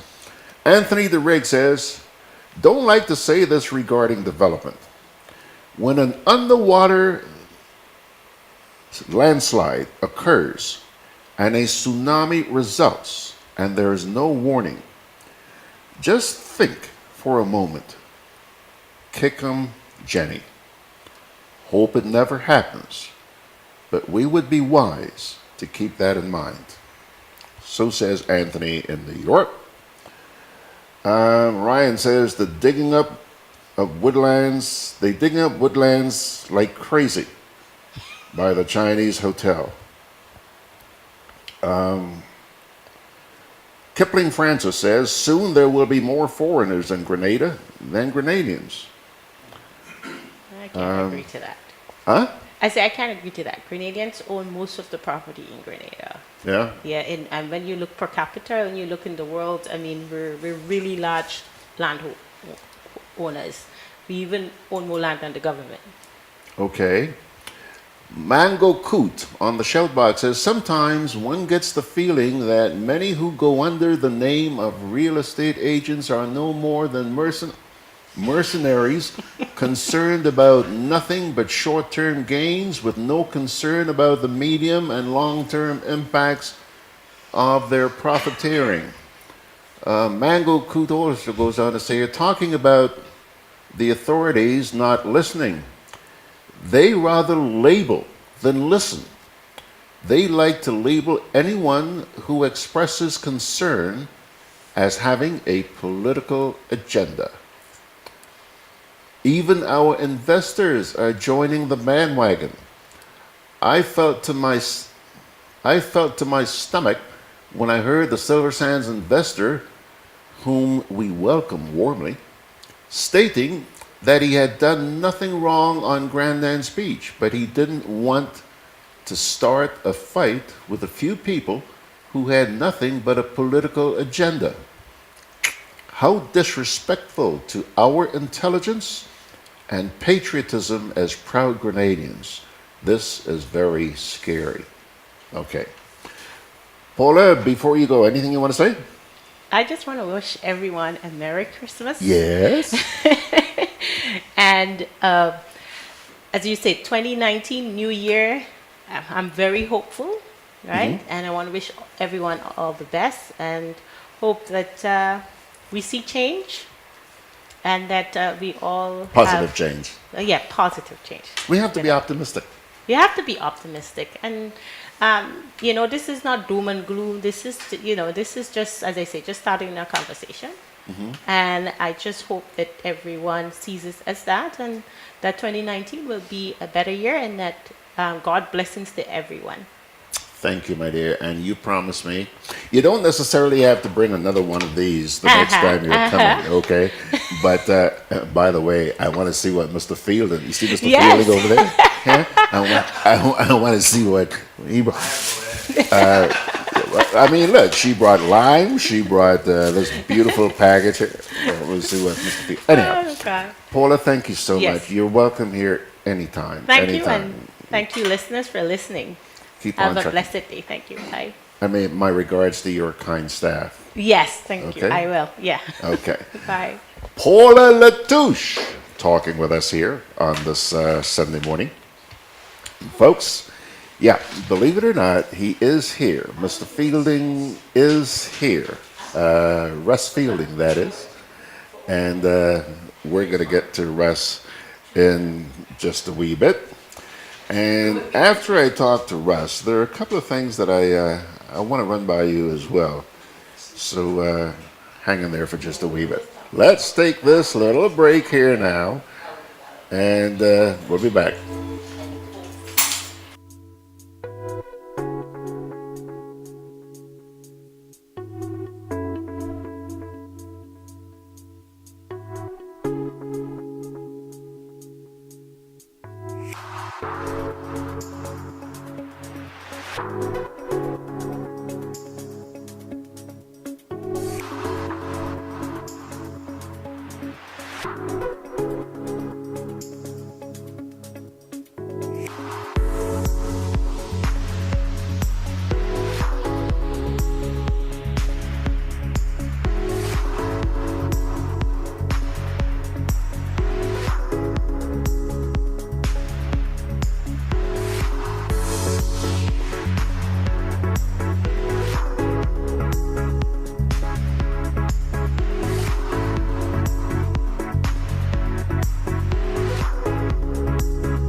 Alrighty, folks, time to continue right now. It's coming up on 20 minutes away from 11 o'clock, and time to say good morning to this young man. See this? Look at that.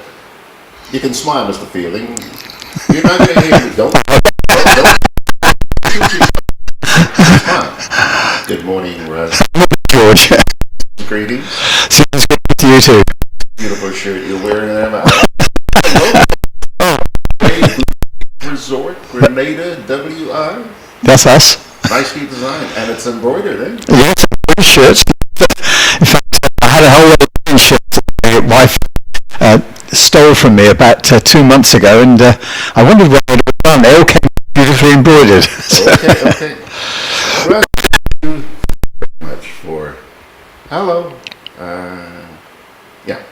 Thank you very much for spending part of your Sunday morning with us. No problem at all, George. A couple of things I wanted to talk with you about, and that's why I extended this invitation. One, I understand that you just completed some work down at the True Blue Bay Resort.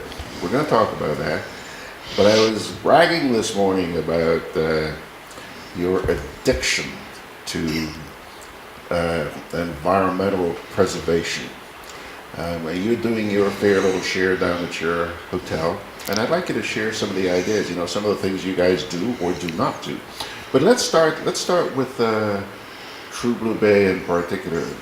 First of all, how long has that property been around?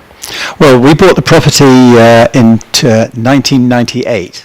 At that time, it was 7 rooms and had been in existence for about 8 or 9 years. 1998? 1998. So we've had it for 20 years. 20 years? Yeah. Oh, okay, yeah. And when we open our new rooms, we'll have 70 rooms there. 70. Pardon me? When we open the new rooms in January, we'll have 70 rooms there. 70? 70, yeah. Yo, I need to take a drone and fly over the place. Take a look at that. Huh? Yeah. Yeah. And it's family owned. It's family owned by you. Yeah. you and your dear It's wife. completely family owned and family run. Okay. My daughter is now the general manager. Mary Caliste, who is the hotel manager, she was there when we first bought the hotel in 1998, and she's now an excellent and a shareholder of the company, an excellent hotel manager. My other daughter is doing the social media. Magdalena and I were taking a little bit more of a back seat on the day-to-day running of the hotel, but we're still... She is too busy with chocolate, isn't she? She's too busy with chocolate. You got it. Yes. Yeah, yeah. Yes, that's her passion. I think she's been talked on, and she's been down here to talk on your show regarding. Oh yeah, chocolate. she But always she's, comes to let us She's know. just spent the last 2 months traveling all over the United States and Europe, promoting Grenada and Grenada's chocolate, because we do have some of the finest chocolate in the world here, and some of the finest chocolate makers as well. We're very, very fortunate, for a small country like ourselves, to have such a really world-class product. Yeah. And something that we should be promoting more. And I think the GTA is now climbing on board and realizing the importance of this small market. I'm seeing them make mention of a lot of the work you guys have been doing, and that's a good sign. That really is a good sign. So let's get into the work that you guys have done recently. I mean, from what, 7 rooms to 70? 70, yeah, that's right. 10 times? Yeah, 10 times, yeah. I know, it's amazing, isn't it? Yeah. Yeah, we always wonder ourselves how that happened. But when we first bought the place in 1998, we realized that it wasn't a viable operation. So initially, when we bought it, we told the bank, if it's going to work, you're going to have to lend us some more money to build some additional rooms. And that sort of progressed as the years have gone by. We've, as land has become available, we've bought it and built on it. And then nearly 3 years ago now, the land, there's a piece of land between where we live and the hotel.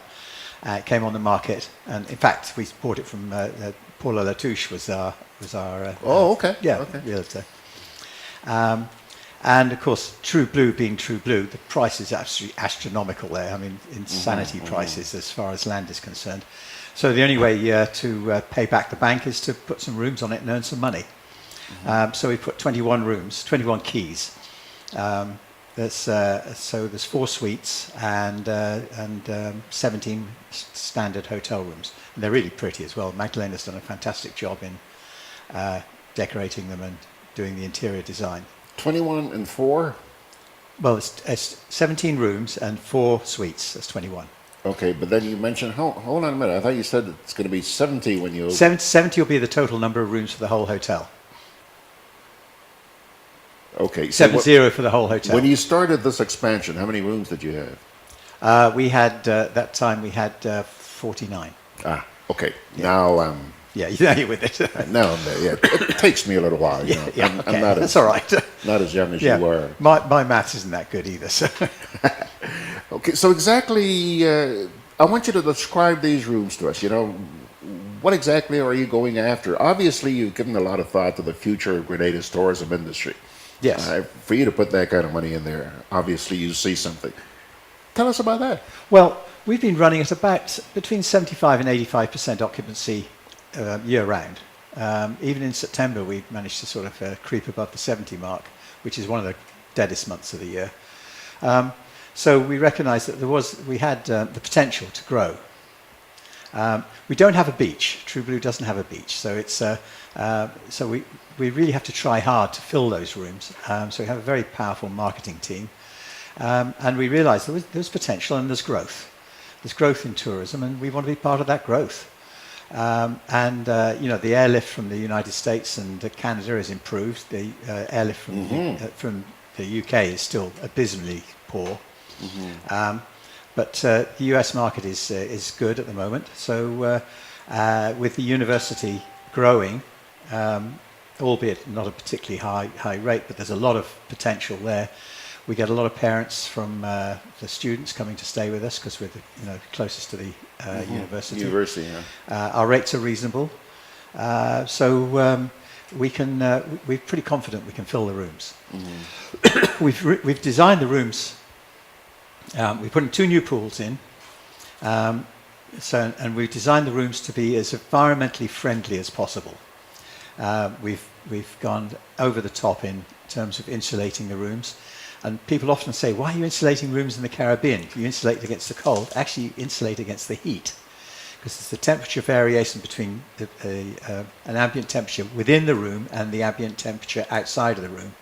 So if you've got a variation of 10 degrees, you want to make sure that that insulation in the walls is good. So you're not using a lot of energy to cool the rooms. Didn't think about that. Yeah. Okay. So the rooms are all insulated. Got insulation in the walls. We've got insulation on the outside of the walls. The sidings, the wooden sidings, which absorbs a lot of the heat. Double glazed windows and doors. We're putting solar panels on the roofs. We've got flat roofs. We've got solar panels going on all the roofs, and we think the solar panels, when they come online, will produce enough electricity to provide all our needs for those rooms, plus additional for the rest of the hotel. And we've designed them in such a way that when the battery technology becomes robust enough, that we will be able to actually store the electricity and then use it at night. So we will, in fact, be self-sufficient. Okay. At that point, we'll go off-grid. Okay. Really? I know, it'd be really, I mean, I'm really looking forward to that as well. How many years? Well, it depends on the battery technology, but I'd say 5. 5 years? Yeah, 5 years. The battery technology is really, I mean, people are taking it on now, seriously, the scientists are, and some of the big manufacturers like Tesla. And I think in 5 years' time, they'll be viable for the likes of us. I mean, if you're very wealthy, you can go into the battery business, but at the moment, it's not viable. It's just too expensive. There's a note here on Facebook. Somebody says, "Good day, Gus. Happy holidays. What is your nightly rate for retired Grenadians like me returning home on vacation?" Well, for Grenadians with a Grenadian passport, nationals, in other words, we do a special. It's Don't try sneaking in here with a Shenzhen passport and tell me you're Grenadian, okay? Absolutely, yes. We check it out. We do it 199 EC. 199 EC. Yeah. There is one caveat to that. You have to book on the same day. Because you have to book the same day you want to stay. It's a way for filling up the rooms, and it also gives nationals an opportunity to experience the hotel. So we get a lot of Grenadians that live here in Grenada using that. But no, this person is in Florida. Well, if they've got a Grenadian passport, they can still use it, but they can't book in advance. Okay. Yeah. Our normal rate is it varies between $170 to $350 a night. Okay. Depending on availability, time of the year, and how much space we've got. I don't know if I'm being dizzy here or not, but did I see somewhere where you also provide a sort of all-inclusive? We do some all-inclusive. Yeah. We're not a great fan of all-inclusive. We sort of leave that to Sandals and the bigger establishments.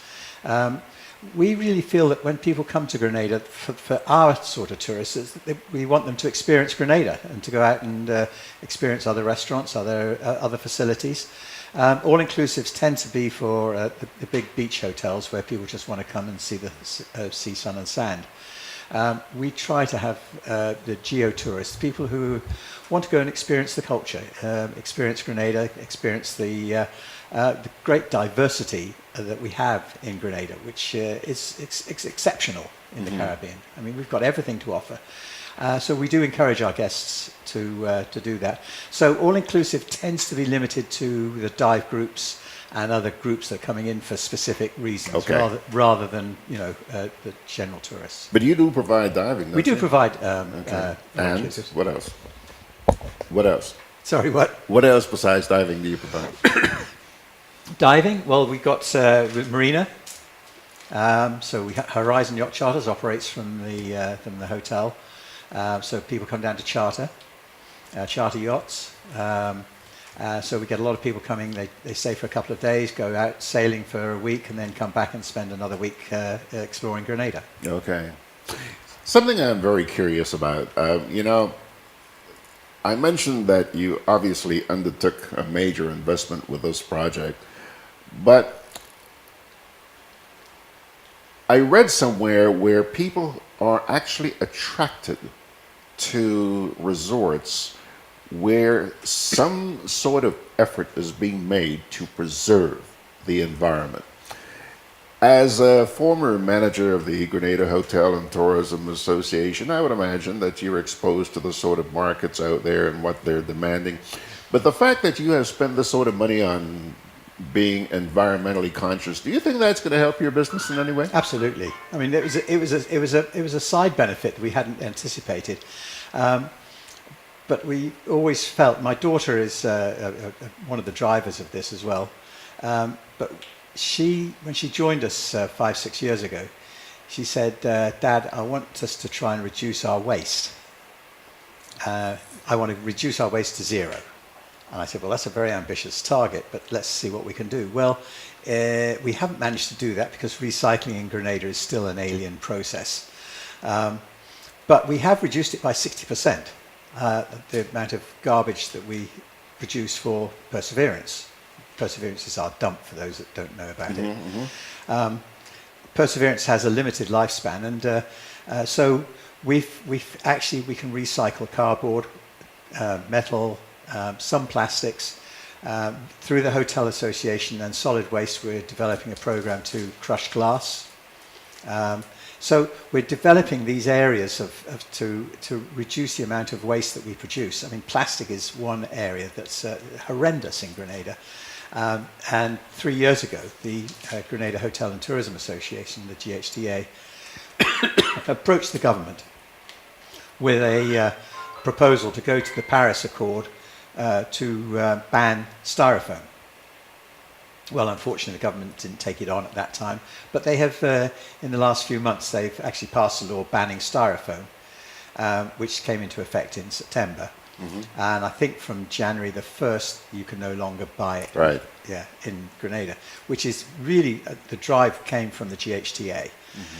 Plastic bags is another area that we've been pushing. You know, the amount of plastic bags we use in Grenada is prolific. It's 100 million plastic bags a year one-use plastic bags we consume in Grenada. It's absolutely unnecessary. And a lot of the retailers and the supermarkets really should take a bit more of a social responsibility and stop using them. It's just to stop using them. And people will say, well, what are we supposed to use? Well, before plastic bags, you use shopping bags. Right, sure. You use cardboard boxes. There's plenty of options. You just have to be disciplined enough to go to your shopping with your shopping bag. We don't need to have all these plastic bags.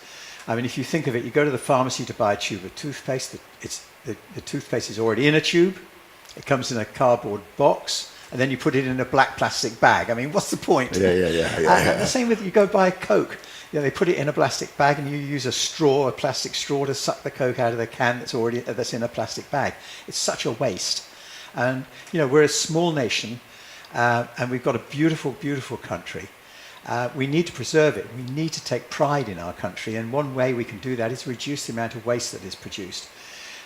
In a way, it's the industrialized world that's sort of foisted this on us. I mean, they've sort of sent us all this packaging and plastic stuff without any consideration how we as a nation, as a SID, a small island developing state, how we can dispose of it. It's no good waiting for, you know, with our hands out and saying, you know, what are you going to do to help us? We need to help ourselves. So as far as the hotel's concerned, we've really we've taken that on. And to answer your original question, people really do appreciate the fact that we are taking environmental steps. Are other local hotels following suit? Absolutely. Yeah, I mean, there's a Sandals is doing their very best in a big hotel like that. It's very impressive that they doing everything they can to reduce their waste. Calabash, La Faible, everybody is trying to do their part. Some of them a little bit further behind, but everybody's on board with the concept. And they understand that especially Europeans, really, they're used to recycling. They're used to carbon footprint technology. And, you know, to fly here is 4 tons of carbon from Europe. So if you can come here and be carbon neutral, you've basically paid it back. You know? Yeah. Russ, thank you very much for coming to spend some time with me. I can't let you go without asking you. Let me hear your predictions for the season, which began when? Last month? Began when? Last month, the 2018-2019 season. Oh, well, guys looking good? I think it's going to be pretty good, actually. I think 2019 should be a pretty healthy season. You know, it's got all the indications of being good. I'm hearing a lot of these people up there complaining about the cold already. Yes, that's right. We love the cold. But in New York, fly down here. It's always. That's what I'm telling them. That's what I keep telling them. And in the summer, come here because it's cooler than it is up there. There you go. And we get the nice cool breezes. You know, we've got a beautiful climate all year round. So, you know, this is a wonderful place to come and visit. People are very friendly. We're crime free. You know, it's paradise. Yeah, okay. I love it here. It is. It is. You love it here as well, George, don't you? Always comes into the studio with a great big smile on his face. Thank you very much, Russ. And please, when you get back down to True Blue, say hi to Magdalena for me. I sure will, yes. Is she going to have another chocolate festival? Absolutely, yeah. That's what she's been promoting, and it's going from strength to strength. Yeah. So it's becoming internationally recognized now. This is her 5th year, I think. Started out with just a very, very small event, and I remember. It's growing very, very nicely now, and we're getting all sorts of world-famous chocolatiers coming to visit us. Isn't that great? I know, and it's in May. It's a sort of time of the year when things are getting a little slower, so it's a real boost to the economy. Thank you very much, Russ. Pleasure. It's great to be here with you, George, as always. And season's greetings. Season's greetings to you Did you too. write to Santa Claus? Well, let's just talk about season's greetings for just a second. Because on December the 21st, I was wishing everybody happy winter solstice.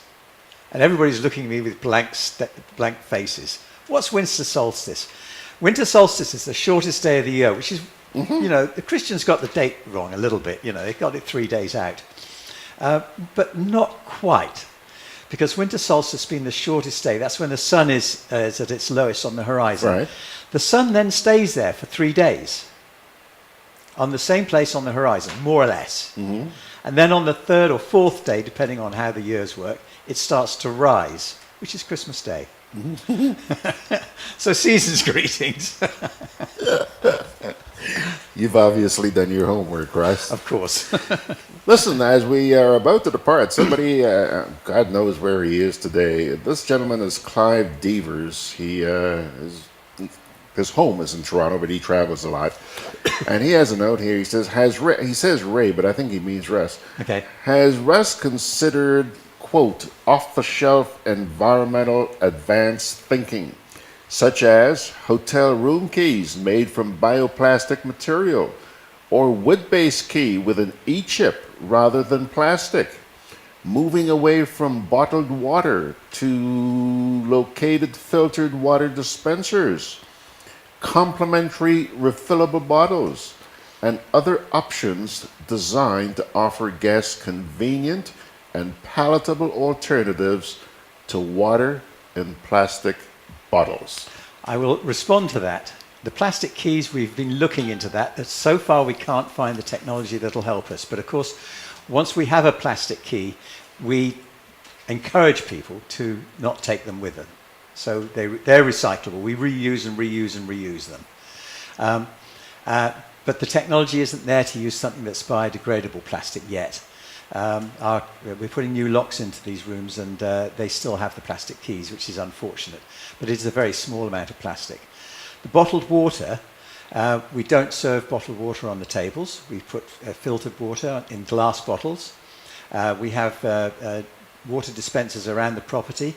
We put filtered water into the rooms. We don't use plastic bottles water.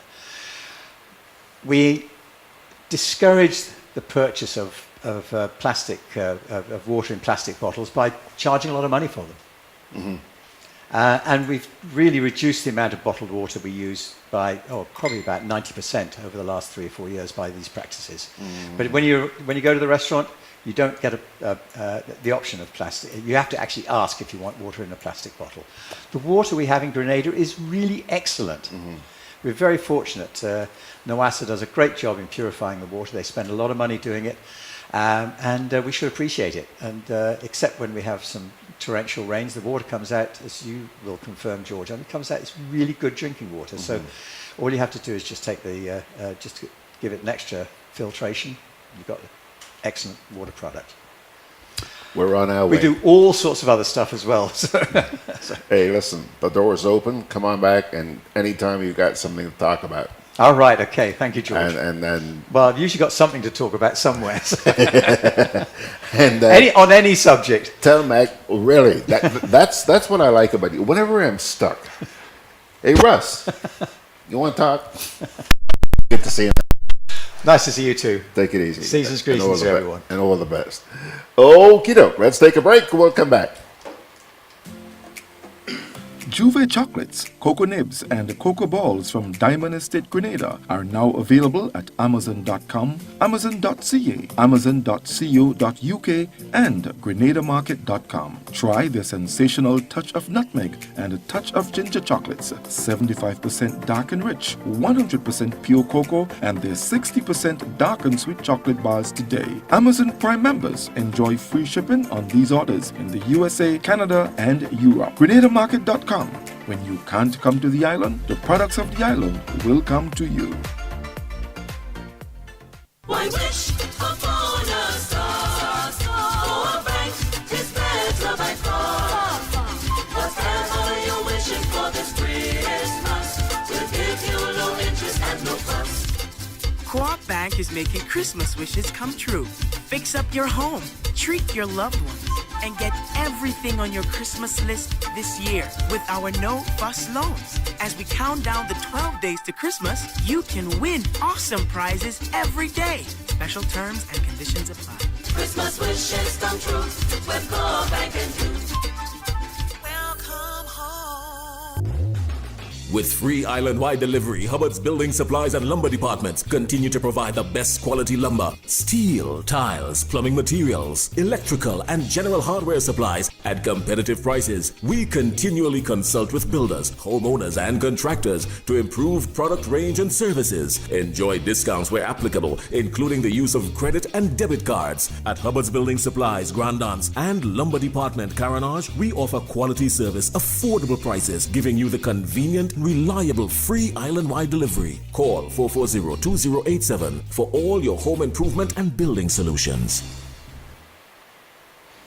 Okie doke, folks. It's now, let's see here, 4.5 minutes after 11 o'clock. Well. At last, someone has finally taken the telecoms regulator to task. You may have heard that the combination of Lime, Liberty, and Flow is about to take legal proceedings against the NTRC. This has to do with the issuance of a license which has enabled Digicel to move ahead with its implementation of LTE.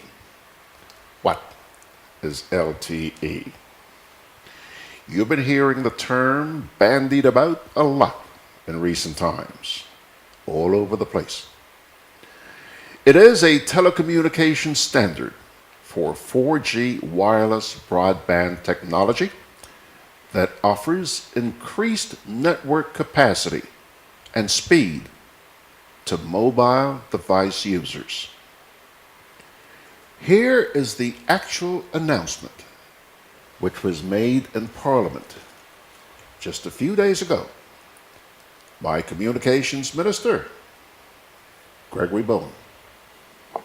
Mr. Speaker, this is unfortunate that I have to make the statement at the Yuletide, but it is important enough to consumers in the telecommunications sector to let them know that Lime, Liberty, Flow, that combination has constituted legal proceedings against the NTRC and possibly ECTIL because they have filed a complaint based on the fact that Digicel has been granted a license in the 700 band, and Digicel is now moving speedily to move into the LTE mode of service providing, and they were not granted, having applied at the same time frequencies in the LTE spectrum. But Mr. Speaker, I will not elaborate much on it, but just to let the public know that at the point in time that the applications were made, that Digicel ended up with only the, in that special band, requested, but Lime, Flood, Liberty, that one combination, had a clash for the same frequency with ILCOM. And so they were sent, ILCOM and Lime was sent to see how you can find some accommodation for each other. In the meantime, the frequency and the band that was applied for by Digicel, other persons were there, including Lime, but then they came to an understanding. And so since that band was free, it was given to Digicel. And now they're claiming, even requesting, that the license be revoked from Digicel, because what we are calling local parlance favoritism. But it's just to let the public know that both two parties applied for the same frequency. And so you didn't want to impose the decision to say, well, you get it and you do not get it. So we asked them to go together to find a solution. They did not find a solution, but because Digicel has moved ahead, they have now filed this in court. We hope that it will work out quite amicably, but we know what court cases can do. And Digicel is now moving speedily to implement some $384 million PPP partnership, which includes data center for the government, connection for schools, and connection for all government buildings, not only in Grenada, but Grenada, St. Vincent, and St. Lucia. So, Mr. Speaker, the public should be aware of this, and we will just allow the process to take its course. We hope that nothing will go contrary to stop the big investment and the big development, because education will be affected, people will be affected in the case if we revoke the license. And we'll only do this on a court order. So, but we hope that everything works out well, particularly for this season, Mr. Speaker. Okay, there you have it.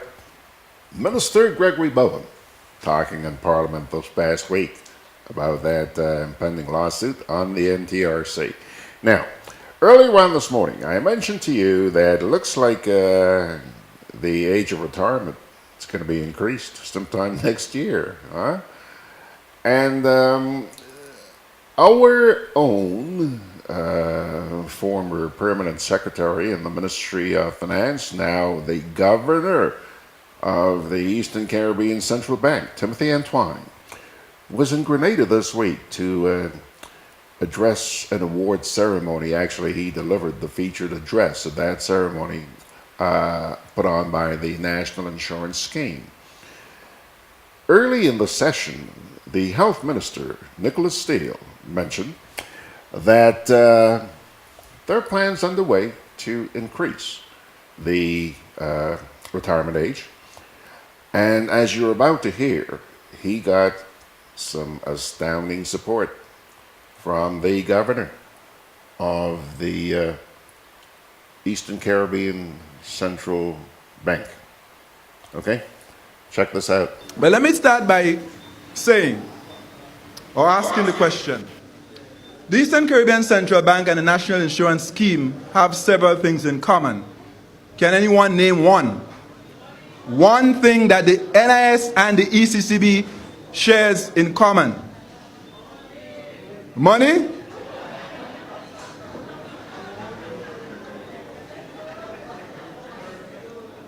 I tell you a secret. We take care of the currency. We don't print any money in the ECCB. A lot of people, somebody once said to me, I wonder if you have the key for the vaults. I wouldn't even know where to start to find the vault. But that's another matter. Very simply put, the one thing that we have in common that I want to mention right now is the very obvious one. We're both 35 years old. Yes. And I was waiting for that because I had a little prize for somebody, but anyhow. So NIS was born in April 1983 officially. ECCB was born in October 1983 officially. So we just celebrated our 35th anniversary as well. And so we have that in common. So congratulations to the National Insurance Scheme. And yes, a round of applause. And we celebrate together. Now it has been argued that the National Insurance Scheme is the most important social safety net in the history of this country. I want to pause and let that sink in for a moment. It has been argued that the National Insurance Scheme is the most important safety net, social safety net, in the history of our country. And I'm inclined to agree. Now, education is investment, so I'm not talking about education. But when we think of what the NIH is, has been, and must continue to be, I think we must all accept that it is the most important safety net in our country.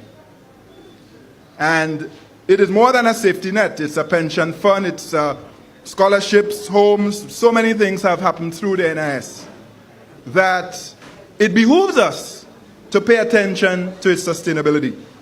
And that takes me then to the theme that I've been presented with tonight. And that theme is forging ahead responsibly to preserve your tomorrow. Now, as I reflect on this theme, I am led to ask a few questions. But before I do that, let me try to move this forward and give you a quick context to where the NIS is, where Grenada is. So I put together a few slides very quickly just to illustrate a few points. These days people like to watch movies. So I'm going to put a few slides as I go through just to give you a visual for a couple of the points that I will make tonight. But I want to start with the regional economy, because obviously I'm coming from the central bank. So the ECCU, the Eastern Caribbean Currency Union, is in fact an economy in and of itself made up of 8 economies or 8 countries. In that economy, which is an $18.4 billion economy with 630 persons, Grenada ranks 3rd. Grenada is the 3rd largest contributor in the ECCU economy. So if you look left of screen, or my right, you will see that Grenada contributes 16% of the regional economy. So the first one is St. Lucia, 24%, Antigua and Barbuda, 21%, Grenada, 16%. So the ECCB and the ECCU has a very vested interest in the performance of Grenada's economy, because to the extent that Grenada does well, it helps the regional economy. And that's an important thing for you to consider. Now, sustainability. And when Mr. Logie mentioned Derek Osborne, I smiled, because Derek is known to many of us. He's been an actuary, he's done a lot of work in Grenada for many years on the scheme itself, the fund itself. And a long time ago, back in 2004, in a paper for CARICOM, Derek highlighted 4 key ingredients for sustainability. 4 key ingredients. And for me, those ingredients are timeless. And I want to rely on that framework tonight to make the 3 points, really, that I want to make. 3 points tonight. The first is, for a scheme or fund to be sustainable, it must operate in a healthy and growing economy. Second, the system must be well designed. Third, accurate and efficient administration. And fourth, honest and responsible government. Now, let's look at these very quickly as we try to come to an understanding of where we are with respect to the sustainability of the NIS. So if we think about healthy and growing economies, this is what we see. The Grenadian economy is experiencing significant growth. In fact, after the years of the Great Recession, that period between 2009 and 2012, and then the recovery, you notice from 2014 onward, in fact, before 2014, but really took off in 2014, you see growth in several years in excess of 5%. And the red line that you see going straight across is the target growth rate we have in the ECCU. We're targeting a growth rate of 5%. We believe that at 5%, if we can sustain that, in 10 years' time or so, we can double, essentially, the GDP, or the economic pie that we have to share among our people. So if you look at the screen, you will notice that Grenada is growing very well. In fact, Grenada is one of the fastest growing economies in the Eastern Caribbean Currency Union as we speak. So in terms of Derek's question about whether it's healthy and growing, yes, Grenada is growing. Is it healthy? Maybe I have to have the Minister of Health that question. But since this is an economic question, I will say to you that the health of the country is improving, as suggested by the IMF, as reviewed by the Eastern Caribbean Central Bank, and others who have looked at the Grenadian economy. So yes, there is growth and the health is improving. So that's the first ingredient for sustainability. When there's a downturn in the economy, we see contribution income fall. We see job losses. So clearly there's a direct connection. The other thing that we notice in Grenada right now is that the debt is falling. So if you look at the screen, you would notice that the debt peaked in 2012-13 at around 107%. The debt is now down to around 64%. And the expectation is that if Grenada continues on the current track, the debt to GDP ratio will get to 55% by 2020, in 2 years' time. That's a remarkable recovery from where we were. And in fact, the target in the Eastern Caribbean Currency Union is for all of our countries to get to below 60%. So again, on the first criterion being health and growth, we see that the Grenadian economy is growing and is recovering in terms of its health. Now we go to the second, if I could get back, well-designed system. Now, here is what we have before us. This system was designed 35 years ago. And here's the thing. The retirement age or pensionable age has not changed. It is still 60. The contribution rate has not been changed since 1998. That's 20 years ago. So the contribution rate right now is, everybody knows, 11%. 4.5 employer, 4.5 employee. And then, as the minister himself acknowledged in his statement, we have now seen since 2016 a shift where expenditure now exceeds contribution income. So, on that score, we're not doing too well. And the scheme has issues. So touch your neighbor and say, we have some issues. We have some issues. Yeah. So we have to look into that. And I was very pleased, because Minister, that is exactly where I was going, when the Minister acknowledged that they will be are committed to begin the process starting as early as next year. That is absolutely important. Accurate and efficient administration. Well, the last time I checked, and based on what I heard tonight, this is one of the most efficient social security schemes in the Caribbean.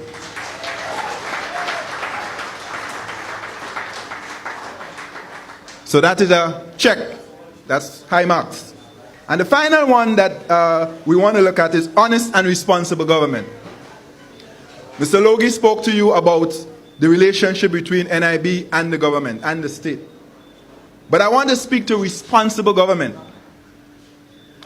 In 2015, Grenada passed what, in my view, in my humble estimation, is the most far-reaching fiscal reform in the history of this country. In the history of this country. You know what that was? Do you know what that is? The Fiscal Responsibility Act, or the Fiscal Responsibility Law.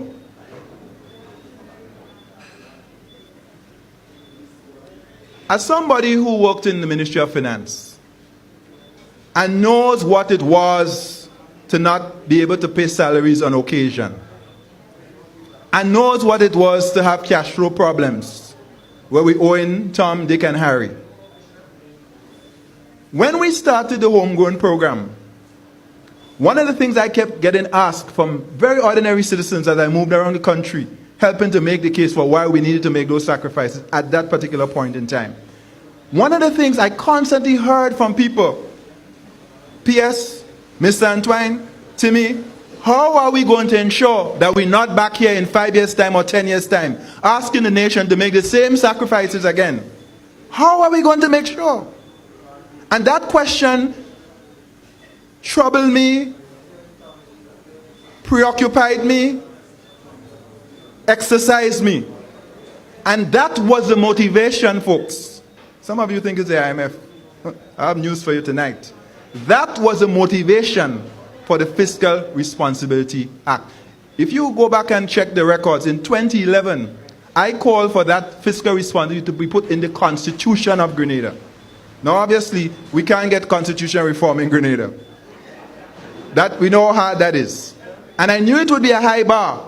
But having started in the Ministry of Finance all those years, I was persuaded that we needed something bigger than a budget, something bigger than the government of the day, that would guide us and bind us to fiscal responsibility, to fiscal propriety, to fiscal discipline. And it had to be a fiscal responsibility framework. That was passed in 2015, came into force in 2016. And that's a very important framework. Unless we think that this framework is about controlling negotiations with the unions, think again. This framework, in fact, forces government to live within its means. So unions sometimes might find it a little bit straitjacketing, find it a little bit constraining. But guess what? The government also finds it constraining. But that is how it has to be.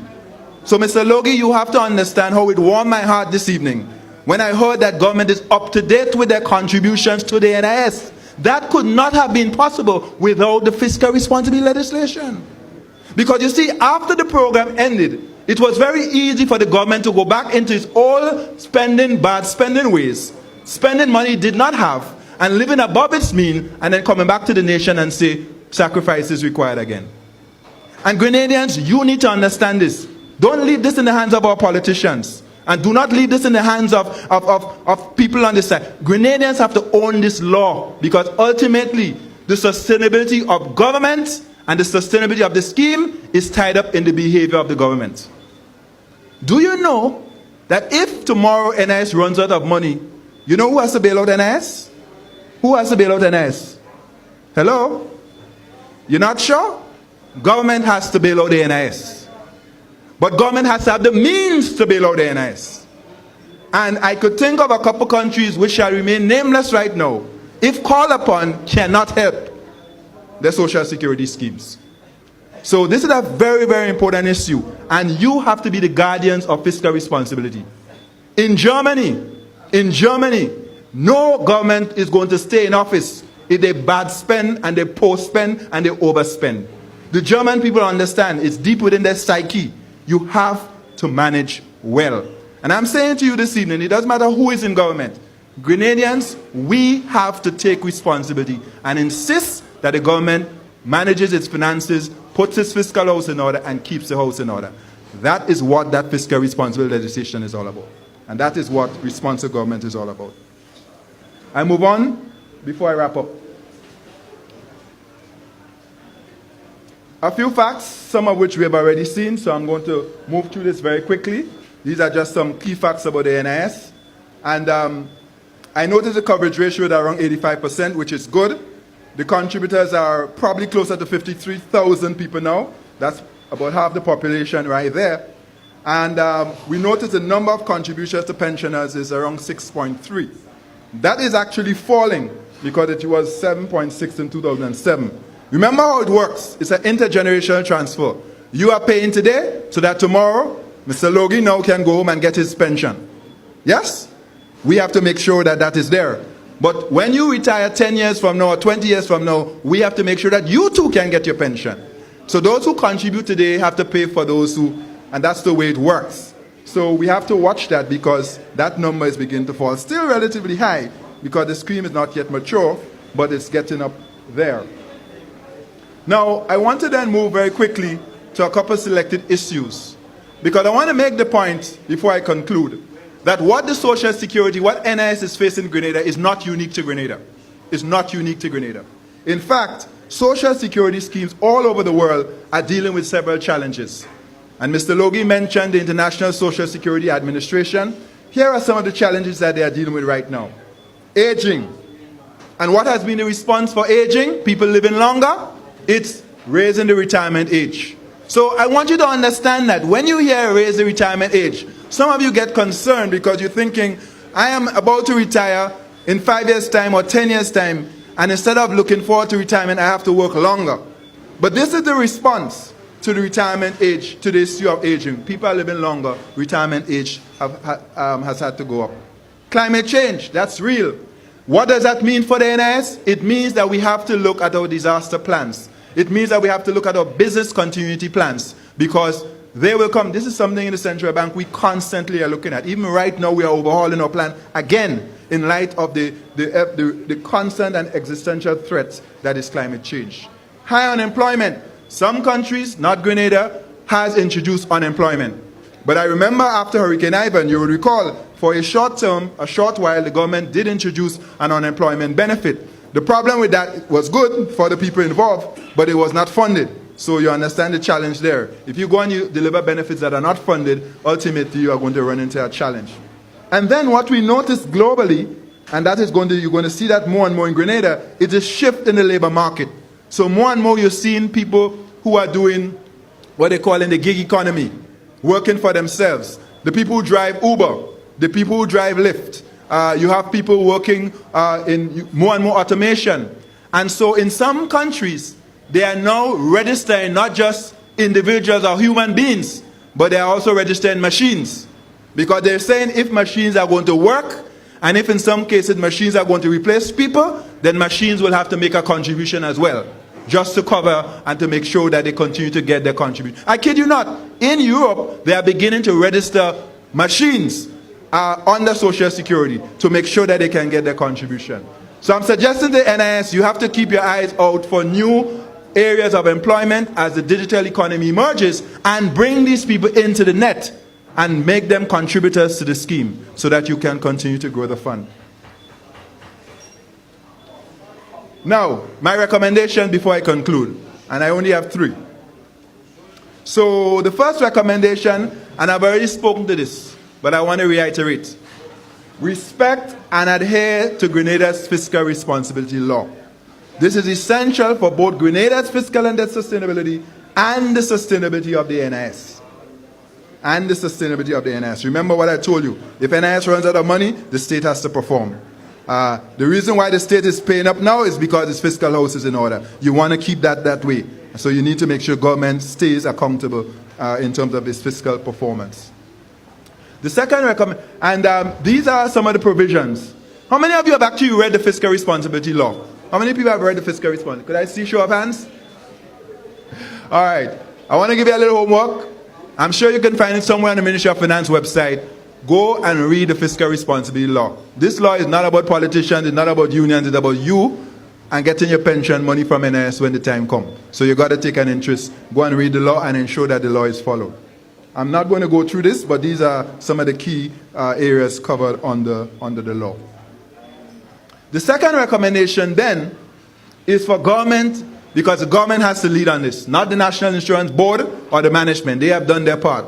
Government ought to adopt a sense of urgency about the implementation of the key parametric reforms recommended in recent actuarial valuation reports. Minister mentioned Actuarial Report 8, 9, 10, 11. They are basically saying the same thing. We've got to begin to implement those recommendations. And what are those recommendations? Raise the pension age to 65, the pensionable age.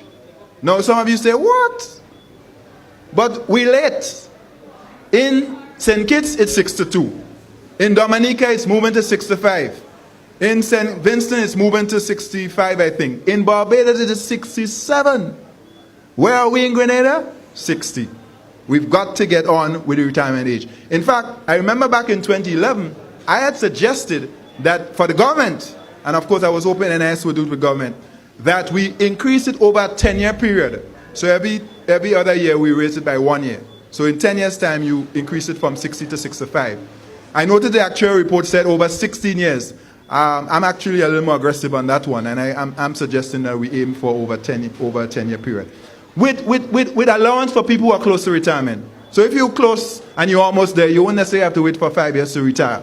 But there will be early and late retirement factors that can accommodate you. Maybe you get a little less if you go a little earlier, you get a little more if you stay on until 65, that sort of thing. But that absolutely has to be done.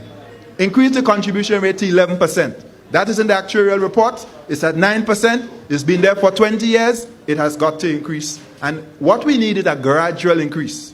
So if we put a 0.5% and we keep going, it is an increase, but it could be done over time and we could get up to where we need to be. Partial indexation of pensions. What does that mean?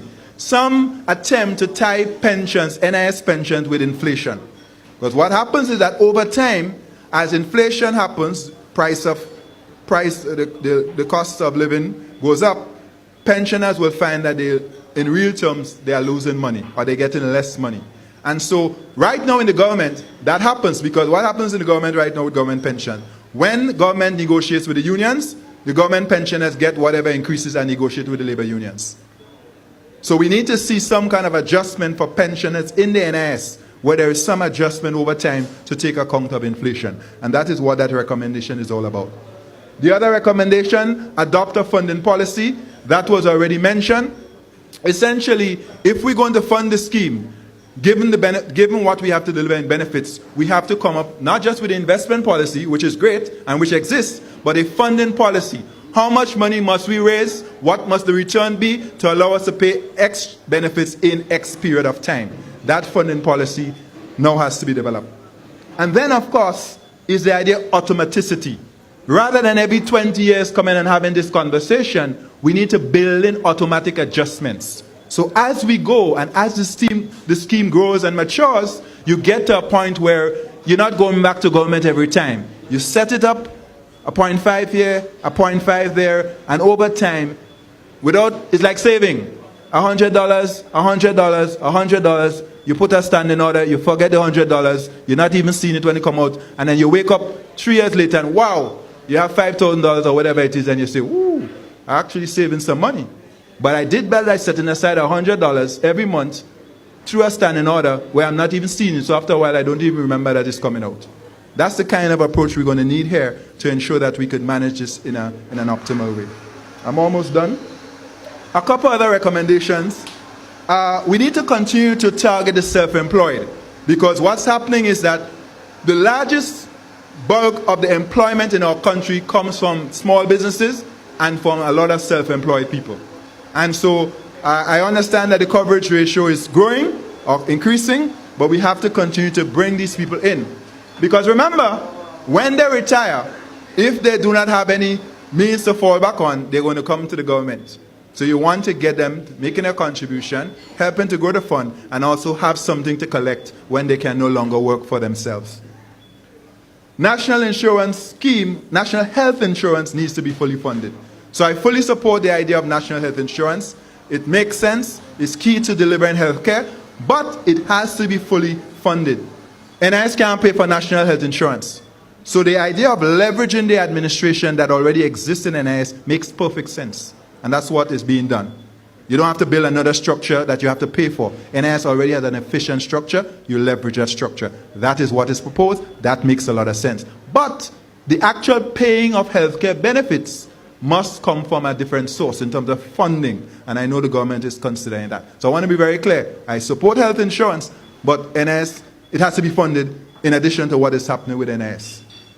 And finally, I think at some point we need to consider a modest introduction of a modest unemployment benefit. I know this one is a little bit of a stretch for us, but given the high level of unemployment in our country still, and given what we've seen in response to hurricanes and so on, we need to build in some kind of feature in the scheme, in the fund, that allows us to do that and that it can be funded so that it's not ad hoc. Because when it's ad hoc, it's taken away from other benefits that have to be paid over time. So that's something to think about. It will need a small contribution rate, maybe a 0.5%. I don't know, but that is something we want to think about. So, in conclusion, because I said I'm going to be brief, in conclusion then, I leave you with one of my favorite quotes by Jack Welch, former CEO of General Electric. I say this in the central bank all the time. All the time. If the rate of change outside is faster than the rate of change inside, the end is in sight. I think you're smart enough and you understand what I just said. If things are operating in the external environment, in the operating environment, and they're moving faster than what you're doing inside, you are going to go out of business. And in the case of the NIS, it is going to run out of money over time. And so it behooves us to begin to implement the reforms now.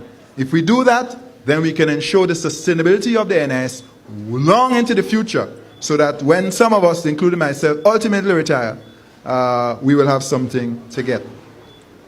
And finally, final word, summary of what I've said tonight to you. My key takeaways, your key takeaways. Respect the fiscal responsibility law. It's for us. It's not for the politicians. Let's be very clear about that. It is for us. You and me. Our future. Our salaries at the end of the month. Our benefits when NIS has to pay it. That is what that is all about. Commence implementation of the reforms without further delay. And I am hoping and praying, as the minister said, they will start next year. We're going to have to engage people around these reforms. We have to advise and educate the nation about what it means. So there has got to be a communication plan and a clear understanding of why it is being done and for whose benefit. So that is a very important part of actually implementing.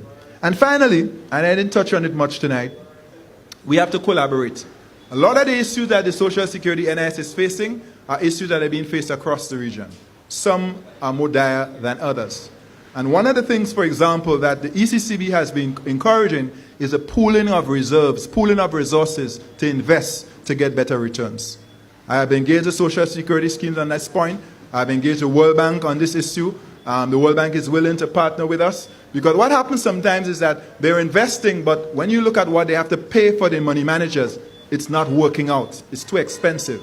We could do a lot better job if we pool our resources. And who should know better than the ECCB itself, that pools our foreign reserves, invests them, and has been able to manage the foreign reserves for our currency union for the last 35 years. And so those are my parting words. I want to thank you for giving me the opportunity to share this perspective. On another occasion, I might have talked about the fourth industrial revolution and what that means for Grenada. But right now, we have an actuarial report that tells us what we have to do. Let's focus on that. First things first, and then we'll get to that. God bless you. Happy anniversary. Merry Christmas to everyone.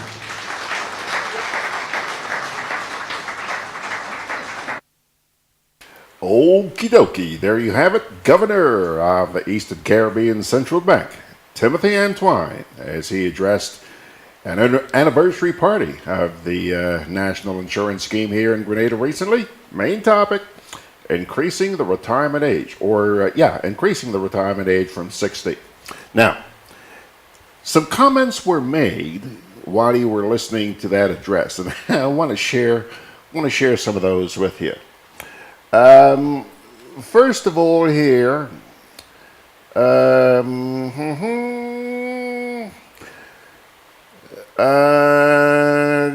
John Kennison here says, it's strange that when asked what the debt was, no answer was forthcoming.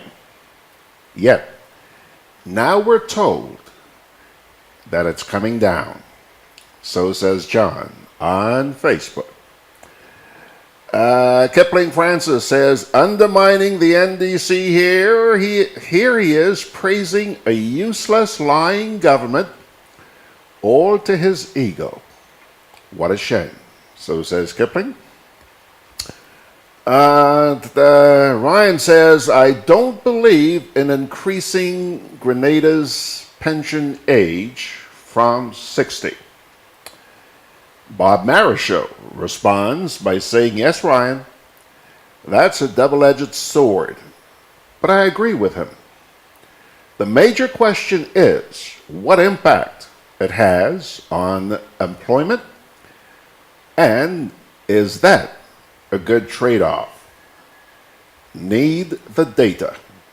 So says Mr. Marichaux. He corrects himself here by saying, yes, Ryan, that's a double-edged sword, but I agree with him. The major question is what impact it has on unemployment. Okay?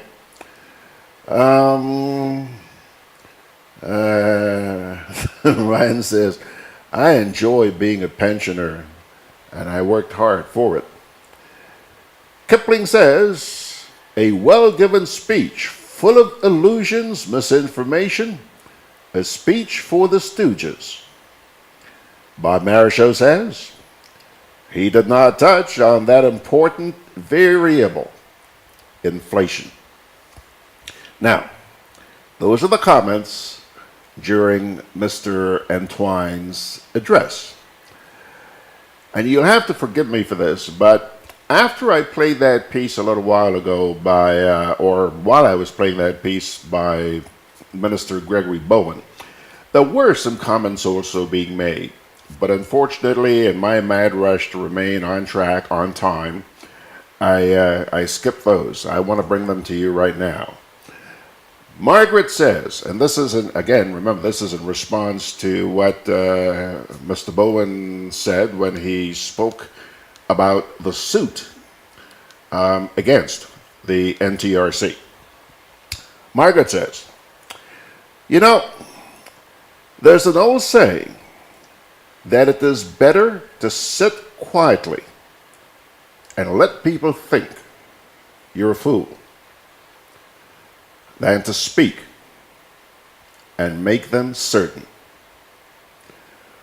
Mr. Bowen would do well to remember that.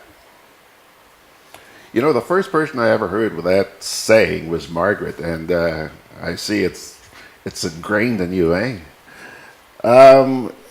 John says, Mr. B, you may think I'm a fool. Just don't treat me as one. So says John.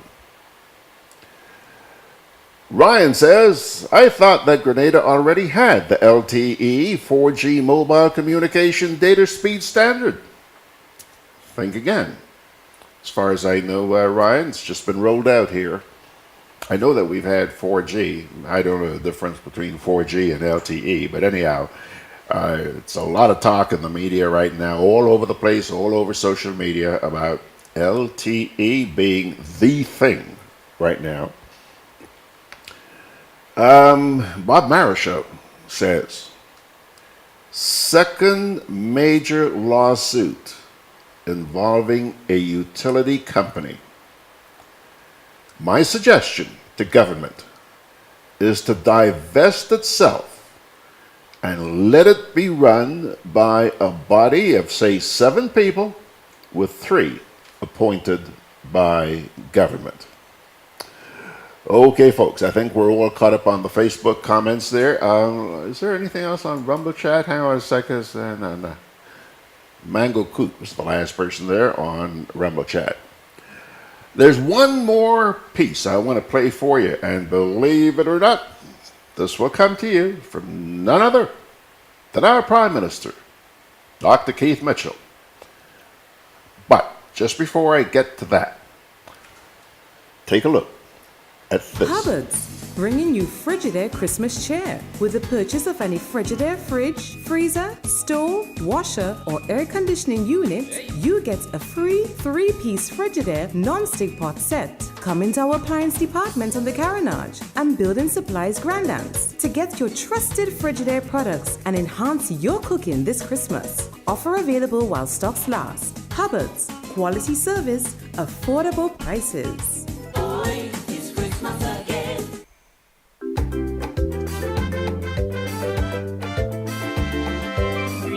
General Insurance Company, strength and stability. Grenadian General Insurance Company. Tell your friends, tell your family. We cover householders comprehensive, motor and even fire too.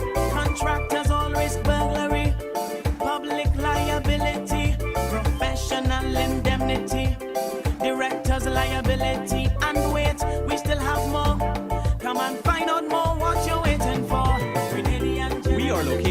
Scott Street, St. George's. For more information, call 440-2434. Tell everybody.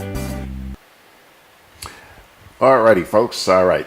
Now, there was a special Heads of CARICOM meeting recently held in Trinidad, supposedly to give more life to the implementation of the Caribbean single market and economy. Yeah. Needless to say, Prime Minister Mitchell attended, and at this past week's sitting of the House of Representatives, he briefed his MPs on what was discussed at that meeting. We do not have enough time this morning to go into his entire briefing, but I pulled a portion of that presentation which I thought may be of interest to you. First, much was said about productivity, which I found interesting in light of the labor issue we have seen right here in Grenada in recent times. And secondly, in the face of the nagging concerns about intra-regional travel, you'll hear him speak about how CARICOM hopes to lighten the burden on those of you who rely on getting around the region. Prime Minister Mitchell. Speaker, I just stand for a couple of announcements. One is particularly, one is related to the special meeting of CARICOM heads, which I had announced at the last session we were here, that I intended to attend in Trinidad, which was initiated by Prime Minister May Motley of Barbados, who has lead responsibility for the single market and economy. The primary purpose, Mr. Speaker, was to give some more life and more urgency to the implementation of the single market and economy issue, something that has been plaguing the issue of the region in terms of the lack of speedier action on some of the key areas. I consider it, Mr. Speaker, one of the probably most fruitful CARICOM meeting that I've ever attended in my period of service as head of this government of this country. I think leaders came there recognizing that we do have a responsibility to demonstrate that we are very serious about the whole question of the integration efforts and the need for the region to act more collectively in terms of solving some of the fundamental problems like the lack of sufficient economic activity in the region as a whole. It was noted that Grenada's economy was one of the better performing economy in the region, and it was coming on the heels of a structural adjustment program and, of course, all sorts of initiative in terms of making government more responsible in terms of fiscal responsibility initiative in Parliament, the whole question of procurement laws and the things that will bring more transparency to government as a whole. But the key issues throughout the 2 days and 2 really intense days, normally you go to meetings, Mr. Speaker, we spend a lot of time on lunches and breakfasts and dinners, and not enough time on work. But this was a real working session, and members wanted it to be precisely that way. The Speaker recognizing that if we talk in economic activity and the need to increase that, we must, of course, involve the major players. Government as a major player. The private sector certainly has a major role to play. And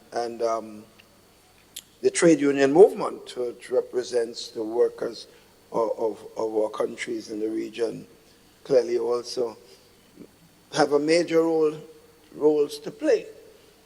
In my presentation, Mr. Speaker, I made the point, as being one of the longest serving leader, I mentioned the fact that clearly the last over 50 years ago, the role of government, private sector, and trade union were quite different, or perceived to be quite different. It was the feeling that government can solve all problems. You just vote for government and expect that manna will flow. And that government has to be involved in everything, running business, running this, and trying to control people's lives and making them be totally dependent on government. The resulting effect of that was that you had bloated public service, you had inefficient public service as a whole, and people just depended on government.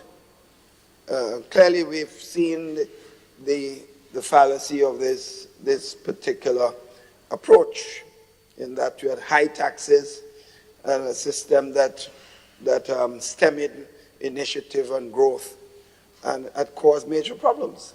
Government is to recognize that it has role to play, but they're limited in certain areas, and that the private sector has a major role to play in government create the enabling environment, but the private citizen must take up the mantle of those opportunities and do things for himself, his family, and by implication, his country. Similarly, the private sector's role in the past was, the bottom line, everything was about profit for the shareholders. And there were not enough regard for the workforce and the need to create partnership with the workforce, so that the more you involve the workers, the more they feel that they have a stake in what is happening, is the more productive that institution will be. In other words, the private sector years ago, that concept of the big boss and everybody else in another small corner, that concept is thrown out of the window a long time ago, and it's more and more being more and more recognized that the more workers feel that they are part of the success, is the more they will produce, and the more successful the institution, the businesses will be. So that concept is, you see, changing dramatically. Businesses today are becoming far more open with the workers. The books are being brought to the attention of the workers, and the workers feel, generally speaking, the businesses that are at the forefront of that type of approach are the most successful businesses, regionally, in our own country, and internationally. Similarly, the role of the trade union 50 years ago was just to demand more and more for the workers. The question of productivity was not an issue. Just make sure I can get as much for the workforce, and that puts me in a position with respect to as antagonism with the business and with the employers and so on. The resultant of that has been, as we said, all the other two stakeholders were problems. The society in the end suffered, workers suffered, business suffered, government suffered. So in this period, the trade union movement, as pointed out, has a role to play in increasing to get as much for the workers, but also be involved in the whole question of productivity. Because the more productive the worker, if the employer is playing a responsible role, and government is playing its role, is the better results come for the workers of the country. So that whole concept. So in that sense, Mr. Speaker, we had representation from the trade union leadership in the Caribbean, and of course the business community. And we spent almost, I would say, 2/3 of the day with both sides speaking to some of the problems that they encounter with employers and government, and employers talking about problems with trade unions and governments. It was a very open and frank discussion with leaders. And I thought it was one of the more illuminating periods that that I've seen at the heads of government. The final analysis is what agreed that we need to continue this dialogue, this open dialogue, and so on. So I thought it was one of the better sessions. Mr. Speaker, we discussed issues of ease of travel because that's a problem. The question of how we put so much controls on this immigration in the region. When we had the World Cup in 2007, we had no border control. You went to one country and because of the technology, you were able to identify all the passengers in the background. So by the time they landed, go to another country. You didn't have to go through all kinds of customs. Why we got rid of this and gone back to the old formula? If you land in St. Vincent, you have to fill out a new form. You land in Grenada, Barbados, and so on. We agreed that we have to move to the one border issue. So that when someone comes to Barbados and he has to go to St. Lucia or St. Vincent or Grenada, the information is already available. So there's no need for us to continue all this immigration controls all over the place because you have the data on every single person traveling into your country. So we're going to be moving more aggressively. The question of civil aviation authority. I just felt that we need to decide of OECS Civil Aviation Authority. Barbados has one, Trinidad has one, Jamaica has one. Why are we having all these and all this control on who should fly and who can't fly? The movement towards one civil aviation authority. In fact, Barbados and the OECS will be taking the lead in moving to establish one civil aviation authority, which will, of course, make it easy for the question of licensing of flights and so on to individual country. The question of broadening the level of groups that will be able to travel to countries and work without hindrance was also discussed. The question of barbers, hairdressers, and so on, and several other persons, agricultural workers. They're looking at liberalizing the ability of citizens from different countries to come in individual countries and work. This fear we have that somebody will come from Guyana or Trinidad and take our jobs, or somebody from Grenada will go and take a job in Barbados, Jamaica, so on. The reality is this is unfounded, and this fear we have should be eliminated, and we make the region much more an integrated region. The other issue, the question of ease of travel, the transport issue, sea and air transport. And one of the major factors was the cost of transport. I led the discussion on this, and I remember 4 or 5 years ago, I raised this as a head, and my head was nearly taken off by some of our leaders then. But I must say it was extremely well received this time, and it was agreed that a commission will be set up immediately to look at the taxes imposed on tickets right throughout the region, of country to country. So that hopefully, because if Grenada reduces its taxes on tickets by itself, it won't solve the problem. We'll just lose revenue. It has to be done in Barbados, has to be done in Trinidad, every single country. And that is something that we have committed ourselves to say by the time we get to the next heads of government meeting, we should have being able to make serious decisions, so that cost of a ticket to going to Miami sometimes at present time is cheaper than going to Trinidad or going to St. Lucia. It makes no sense at all. How are we going to CSME, single market and economy, one region, and we don't even travel to each other's region, countries? Doesn't make sense. And cost of tickets is a tremendous hindrance to this, and the question of the availability of transport. And the need to bring the airlines in the region to work together much more closely to provide more transport and cheaper transport. In the end, we will not suffer, Mr. Speaker. The fear we had that we'll get less revenue, that's nonsense. Because right now people are traveling. If the ticket price is lower, the airlines will do better, because sometimes they travel in empty seats. And the governments are going to do better when people travel in the country. The VAT you get, all the things, the taxes that you get from activities in the country are going to make up. And in any event, the more people travel, the more revenue you're going to get. So it makes a lot of sense. I think that was well received, and I expect that we'll be moving aggressively.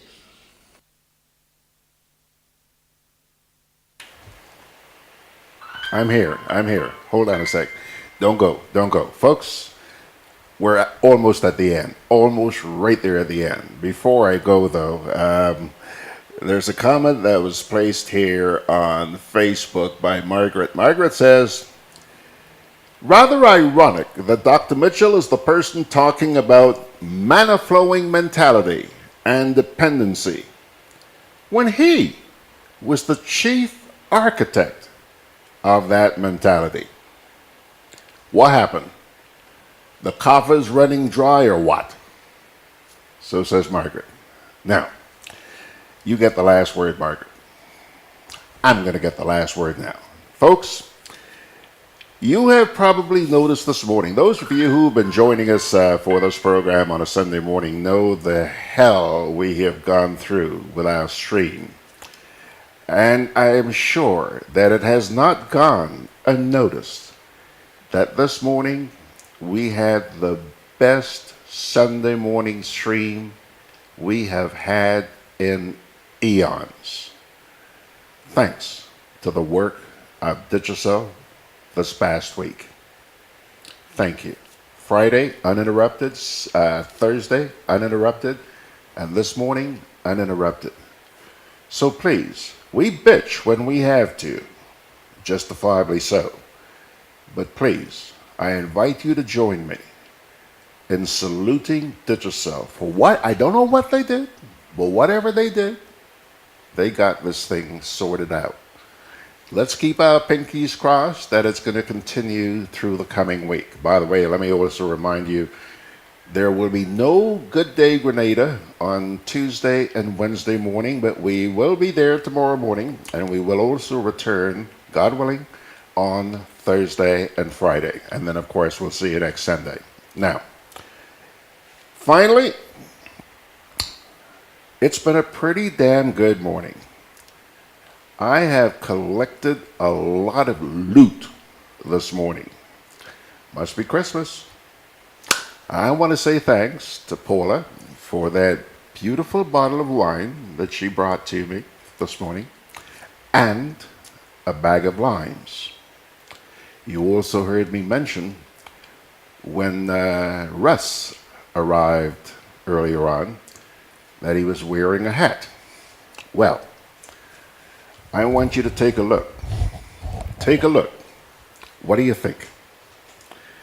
He forgot his hat when he left. I think he forgot it. I don't think he deliberately left it for me. But there is the hat that Russ was wearing. I just thought I had to show you that before we pull the plug. Thank you so much, Russ. Thank you, Paula. And thank you, folks out there.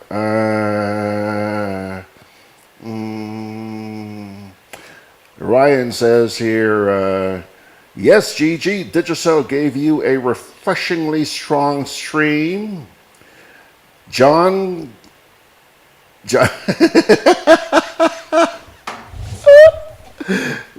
says the hacker is at church. That's why the stream went so well this morning.